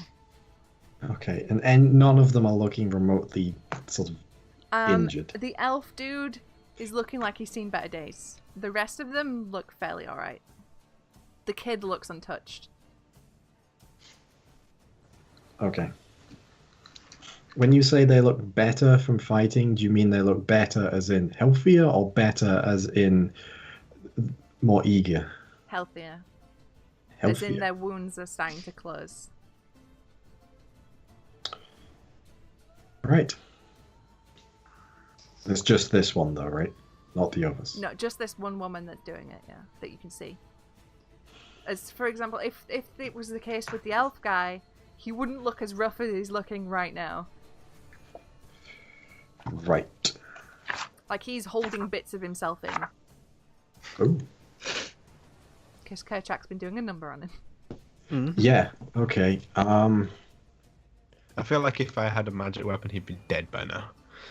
Just personal, like that's why I'm raging at the minute. Like it ceased to be a game mechanic, and he just genuinely is It's angry just right now. Kerchak being mad. Yeah. All right. Well, there's nothing really I can do because she's in the way of me moving out. So, and you can't move past enemies unless you're a halfling. So I'm just going to shoot her in the face again because that's all I can do. You do have disadvantage. Because, yeah, that's fine. So I can choose between a 17 or an 18. So I'm going to pick the 17 and have a 27. Yeah, I think that might do it, you know. Yeah, so 27 to hit. Okay. For 7 plus 4 points of damage, so 11. 11. Yeah. Okay. Thunk. This isn't really working. She's but got it's a all lip I can piercing do. now. To say that she was probably like the most like beautiful looking one out of the lot of them at the time. Not anymore. She's now looking like a pincushion. She looks like Pinhead from Hellraiser. So what are you doing Could- to this woman? Could I deduce that the fact that she's not stood in the moonbeam is the reason why she's looking better? Because she's the only one that's been hurt that's not stood in the moonbeam right now, right? That is a possibility you could consider. Okay. I'm just gonna be like, Rahal, Moonbeam me. Okay, so now it's the turn of the elf. And he is going to... He's not in the moonbeam for once. He is going to Master, please. slash at Kerchak, because he's next to Kerchak. And that's a lot. 23. Yep. So that'll hit. That's 2d4 plus 3. So that's 8 to 4. So the first one's 4. And 17 on the second hit is... Ooh. 8 again. So 4. I'm getting worryingly low. And it's now your turn, Kerchak. Save. So that's going to be a 21 to 5 save. reduced to 2. 2. Okay, so two. No, to 1. Okay. What? Would it be Because it's to 5. Oh, and 5 half to- again. So That's 1, true. yeah. 1. Yeah, I thought that was the half. Okay, so I'll give myself 1 back. Is it? Yay. It's a half. Okay. Half. Yeah, The half he went for me. So I'm. Wait. So am I currently sandwiched in between two? Yeah, of them? you have the elf in front of you and the female adventurer at your side. So you do have 2 other points where you could move. Could you, Are any of move? those out of Moonbeam? Because at this Yes. point, right, I'll do the ones where I'm out of Moonbeam. Pirouette around the elf guy out of the moonbeam. You Yeah, just keep I'll going do that. backwards. Eventually, Wait. you're gonna end up all smushed together at the end of the room. It's fine. Jamie, No. push him into the moonbeam. I was thinking that. Yeah, go on then. But I want to It's hit him. like- I really want to hit him. I But really want to hit him. Oops. I'm gonna If hit you- him instead. If you move around the elf to push him into the moonbeam, you will take an attack of opportunity from the female adventurer one. Right, so I won't do that. I'll just move out of Moonbeam, still in melee with him, and hit him. Okay. I have no spell slots left. I don't know why. I'm For looking at another nat 20. Oh Jesus! spells. So, initial damage is going to be an 11 on the dice, plus 7, so 8. Oh, well, the dice is doubled, so that's going to 22. be a 22 plus 7. 29. And then the extra d12 Oh god. is a 10, so 39. 39. How do you want to kill this vampire? Right, can I behead him, but with the momentum from the pirouette? Like, sort of behead him and knock the head into the moonbeam and let it, like, sort of sizzle as he dies? Yeah, fucking sweet. Okay, so Kerchak, after having just been slashed across the back by this vampire, it fuels your rage. You grip your axe tight. You spin beautifully as you do. You use the momentum to swing round your axe, and you make the most clean cut you ever seen across his neck. And his head just sails into the moonbeam, where it slowly disintegrates before it even hits the ground on the other side, and his body just poof over to one side, and the stuff that's in the moonbeam just goes. So he's like a pair of legs left. Nice. I'm happy about this. Anything else? No, I'm just thinking now that I'm out of the moonbeam and I've got a little bit of movement, but yeah, I'll head over towards the child with the rest of my movement. The or lady sort will of in get that to direction. take a free swipe at you. Oh, she will. Yes. I will remain. Okay. It is now her turn, and she has started her turn in the moonbeam. Yay. Which she fails that saving throw. Rolled a 1 and a 2, so just 3 damage. 3 damage. That's still damage is damage. So she sizzles a bit. She lets out this mournful, horrific scream. And she looks down at the elf that's now in pieces, and she glares at you, Kerchak, with a burning hatred. And she's gonna try and swipe at you. And that's 13. Nope. No, well, she's gonna try again. Just. 13 again. She's just too mad. She can't get you. Okay. I'm probably still smiling as well, which isn't helping her situation. Okay, now it's the child. And seeing Rahal in close proximity to where Chandra lay, and seeing Rahal do something weird that the kid didn't recognize, is gonna jump for you and try to grapple you, Rahal. Jump in. Feel mental. Natural What? 20. Fuck's sake. But Yes, he's only well- grappling you, so there's no damage done, so I need you to make a strength saving throw. I'll take my usual good one. 13. He grapples you, unfortunately. And that's a 14 for the bite. To hit. 14 to hit. Hit. Yeah, my armor class 13. Oh, I okay. might go down next to Chandra. How poetic. Okay, so that's 9 points Yeah. of piercing damage. I'm on 1. And then Oh, here no, comes the that's in the necrotic. second. Oh my god! And then 6 necrotic.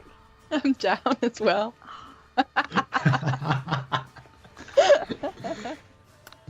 Always the Rahal, little babies. you Yeah. feel That everything kid. leave you. It's like a tiny kid taking us both down. It's like my Canada holiday. The last thing you see is the hateful glare of a child with blood-red eyes as I always you knew it would fade go like- from consciousness and crumple. Jesus Christ, what have I done? You ended the game. Yeah. You're so glad to have us back. I know! Welcome back! You're all gonna die! Okay. No, it's the black-haired vampire. And in front of Davalan, and she is... After seeing what you've done to her face, all she can see right now is you, and then down here just arrow shafts sticking out of her face. So she's gonna attempt to grapple you. With a 19 to hit. Armor class again. Yeah. Okay, strength saving throw, please. Natural 18. Okay, she doesn't manage to grapple you, so she's gonna try again. 23 to hit. Yeah. Again, saving throw, please. No. That one will probably grapple. That's a 13. Yeah, she managed to grapple you this time. She can't do anything, but she's got Yep. hold of you. What's up, Lydia? Okay. For the grapple, could I have used the inspiration I still had from Chandra? Good. Would it have helped? What did you get? 13. 13. It potentially would have done, but you know, it's been like a turn. Yeah. Sorry. I'm just gonna roll it just to see if you feel any guiltier. That's a 6. Yeah. I'm sorry. It was my dying gift to you. How Yeah. did you not use that? Well, Okay. So after that, Stavalan's turn. You're being grappled by a vampire lady with arrows in her face. Yes. And a DM with a very, very heavy conscience right now. that's so worth it. Okay. I'm going to use my action to try and escape the grapple. Okay. And that's going to be. I can use acrobatics. Mhm. So I'm going to use acrobatics Mhm. because I have a much higher score on this. It's contested by your athletics. And that is going to be a 23. Okay. Somewhere deep inside you find, like, the agility to just wriggle out of her grasp and stand in front of her. Yeah. You managed to do so. I know I'm going to take the attack of opportunity here, Mhm. but I'm going to move so that I'm like back to back with Kojak. Yeah, yeah.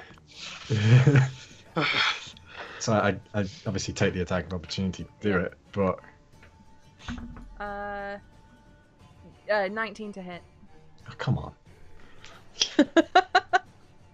Oh yeah, taking the piss. That's 6 slashing damage. Okay, that's fine. I can deal with that. I can deal with taking damage. I have lots of hit points. Is that right? Yes, that's right. Okay, and now back to back with Kerchak. I'm like, what do we do here, Kerchak?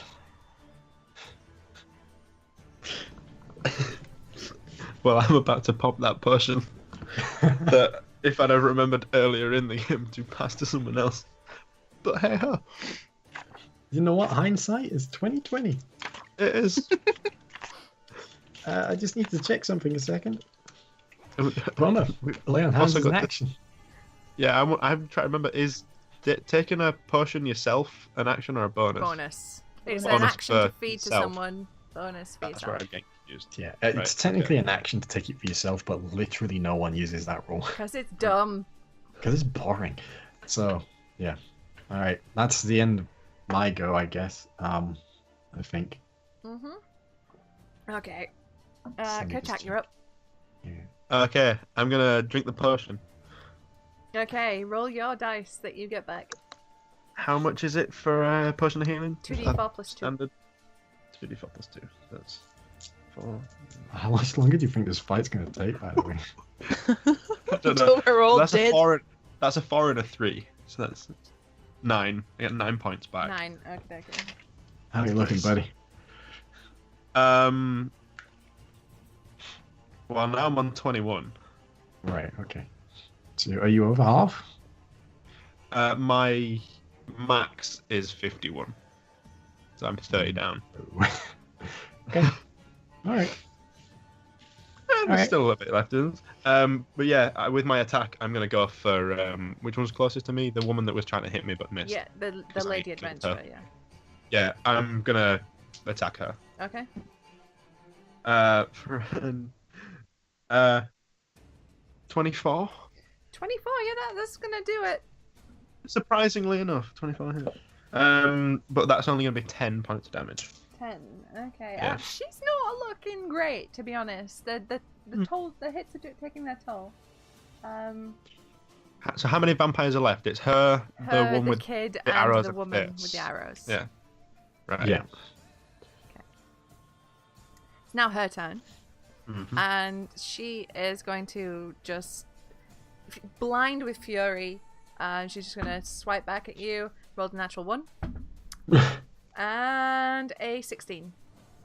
Yeah, that hits. Okay. Oh God, yeah, get out of my life. Tissue paper. That is 9 points of slashing damage, half to 4. Because you're raging. That's her turn. The kid is gonna jump up, and this kid is like in the state of blood rage right now. He's like crimson. His dirty blonde hair is just sticky and matted with a combination of Chandra and Rahal's blood. You know, like Eren Yeager in Attack on Titan. Not Eren. What's his name? The little blonde one. I don't know, I've never Oh. watched it. Armin. Armin. In the second opening, there's a bit where he's all in blood. That's what it looks like. Oh, yeah. Niche reference, but there you go. He is going to run up and he's going to try and jump and attach himself to Davalan. Oh, come on. That This kid. is the bringer of death. That fucking It's a kid. 20, not natural. So Yeah, that is.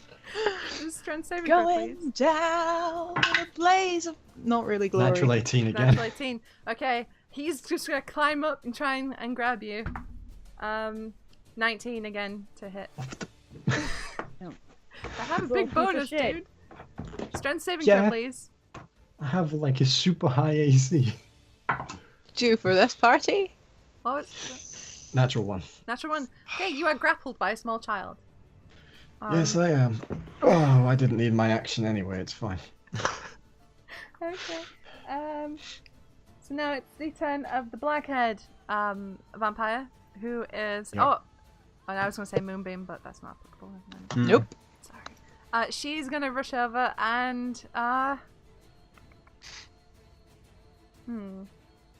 You're considered restrained, right, when you're grappled? No, you considered grappled. Okay, shit. Oh, bummer. Okay, she's gonna attack Davalan, not Davalan, Kerchak. Cool. Just swipe at Kerchak. She rush up. That's a 17 to hit. Hits. Okay. That's, oh boy. 11. Slashing reduced to 5. Yeah. And she's gonna do it again. But she whiffs. Oh, thank God for that. Okay. That's her. Davalan, you're up. You are being grappled by a small child. Yes, I am. I'm furiously leafing through a book. She's like, save me! Something save me! No, I was just checking what grappling actually did. I'm gonna escape from the grapple. Okay. In theory. Yeah. 19 plus 4, 23. Oh, you fucker. I got 22. You are free of this child grapple. You, like, pry him off. And then I can't do anything else for the rest of my turn. Okay. Kerchak. You are being harried by 2 ladies.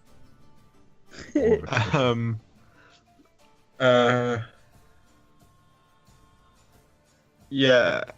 Does either of them look worse off than the other? The Lady Adventurer looks significantly worse than the one with all the arrows in her face. Ironically, considering she has lots of arrows in her face. Okay, I'm gonna go with Lady Adventurer. Okay. So that's gonna be that's a hit. They're elven-made arrows. They're very pretty-looking arrows. That's a natural 18 with a +6. That's so, gonna, yes, that's gonna hit. Yeah. Yeah. For max damage, so that's 12 plus 7. So That's gonna do it. You bring your axe down. You 19. cleave her Yeah. in 2. I feel like I'm on top of the world. Can I stare at the other one as I right after I do it? Just like. Absolutely, you can. Alright, all I gotta do is stay alive and Kerchak will slowly kill everyone. Yeah. Chandler and I have already failed on working- that objective. I'm worryingly low for me. I'm back on 12. This is the lowest I've been, and I've been there twice this fight. I can heal you. 5 vampires is a lot. Yeah. It is Oh, a- I knew we I- weren't just. I totally forgot about the fact that when you go down, you don't get back up. Which is why I was like, oh, it's fine, I've got a potion. It's like, oh Yeah. shit, If no. the bite reduces you to 0, you are dead. No, I saw the 5 plus the 1 in the room, and I was like, Yeah, Okay. but I but didn't know. Rahel wouldn't know that, so. Yeah, and I was just like,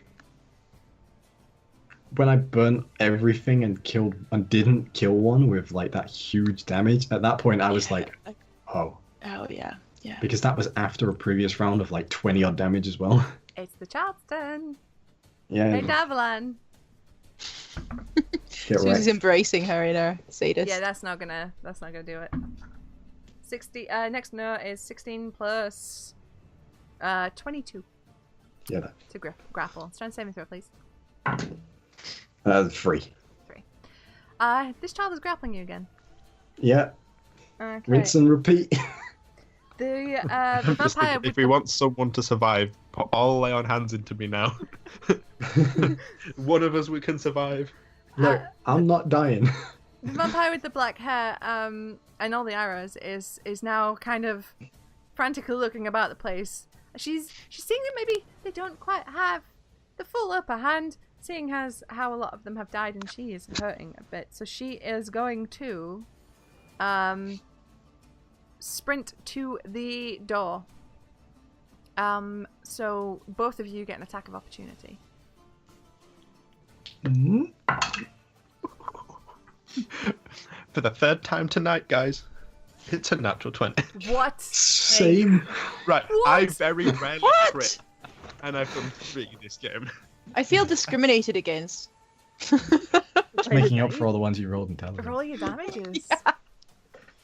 Alright. I still had one as well, so. Because I'm only doubling a 2. It could It's be fine, better. I'm doubling an But 8. that becomes a 4 plus 7. 11. So that's 11 plus another d12, which is a 10. So 21. 21 from you.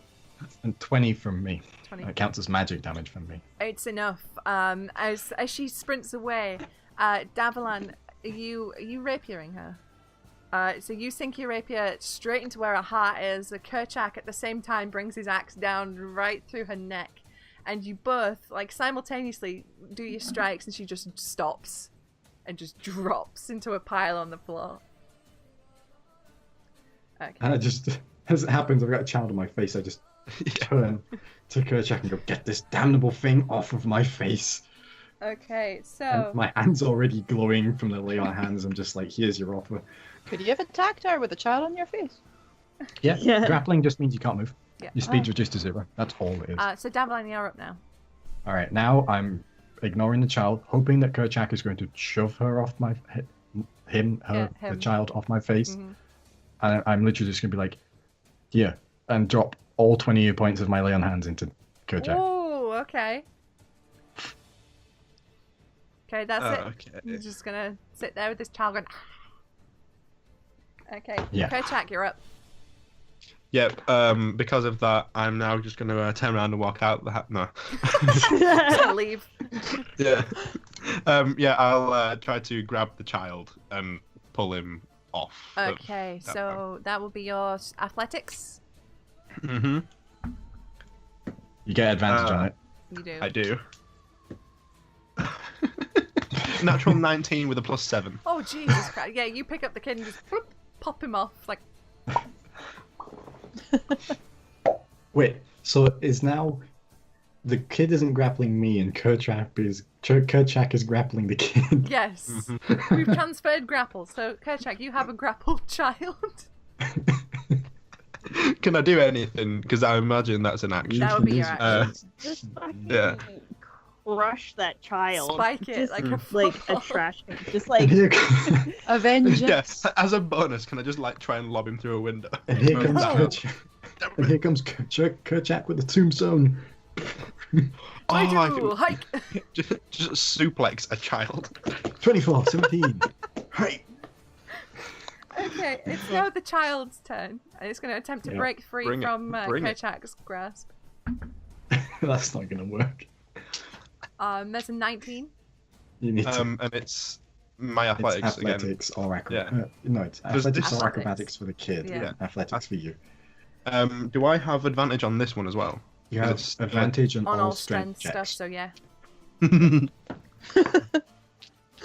Fuck's sake. It's a natural 17 with the +7. Yeah, this kid didn't. No. Yeah. It's just. Just squeeze a little tighter. That. Nice. Alan. Okay. I'm gonna take the rapier out, Uh-huh. and remembering my elven training, Mm. I am going to cast Booming Blade I thought you were out of On- spells. cantrip. Ah, It's the high elf cantrip. gotcha. I'm going to cast Booming Blade on my rapier, Mhm. and just like shank this child. Mm. But I do imagine I'm just holding it one-handed in front of me. So. Yeah, so you Like don't that, accidentally come get on. stabbed. I'm just like, and as I do it, I'm just like, throw it.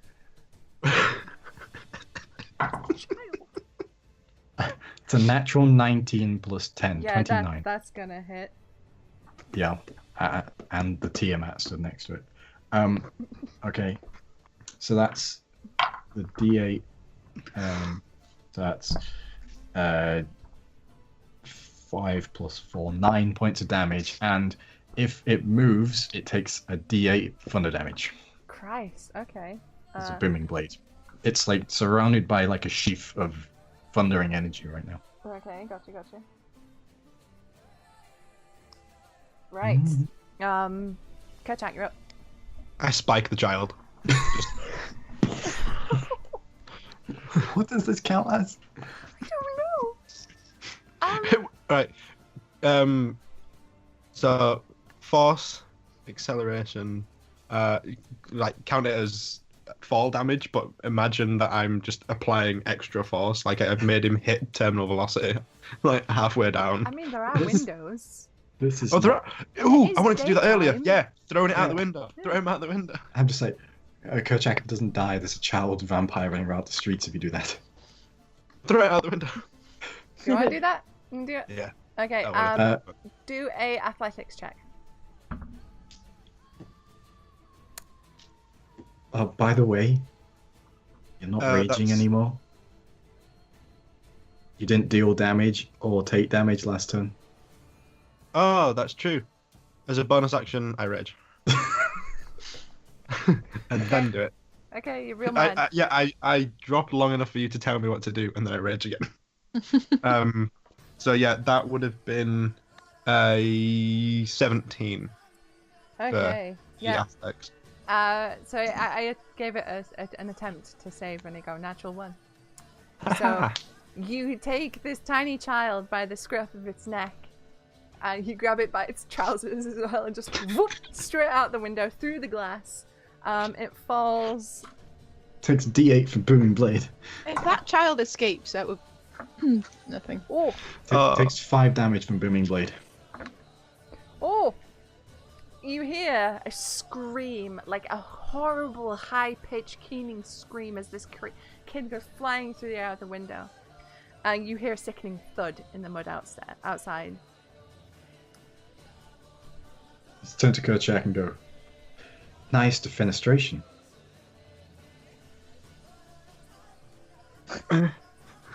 So is it still combat? You should go look. It's your turn. Okay, it's Unless my Kerchak turn. wants to do anything else. Will I have enough movement to go to Yeah, the window you and would, see? Yeah, I'll do that. You I look do out want the to check. window, and you see a pile of clothes and ash.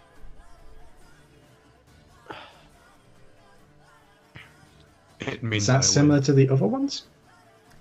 Yes, so the people that died in the moonbeam, they also kind of turned into like an ash. Right. We could have just opened the windows. Just everyone stand by a window and Either that, or they just turn to ash when they die. You don't know. I don't know. Oops. I really don't. There go my books. Anyway, we're gonna end the session there. After Kerchak having just thrown a child out of the window, Chandra and Rahal's bodies lie crumpled on the ground.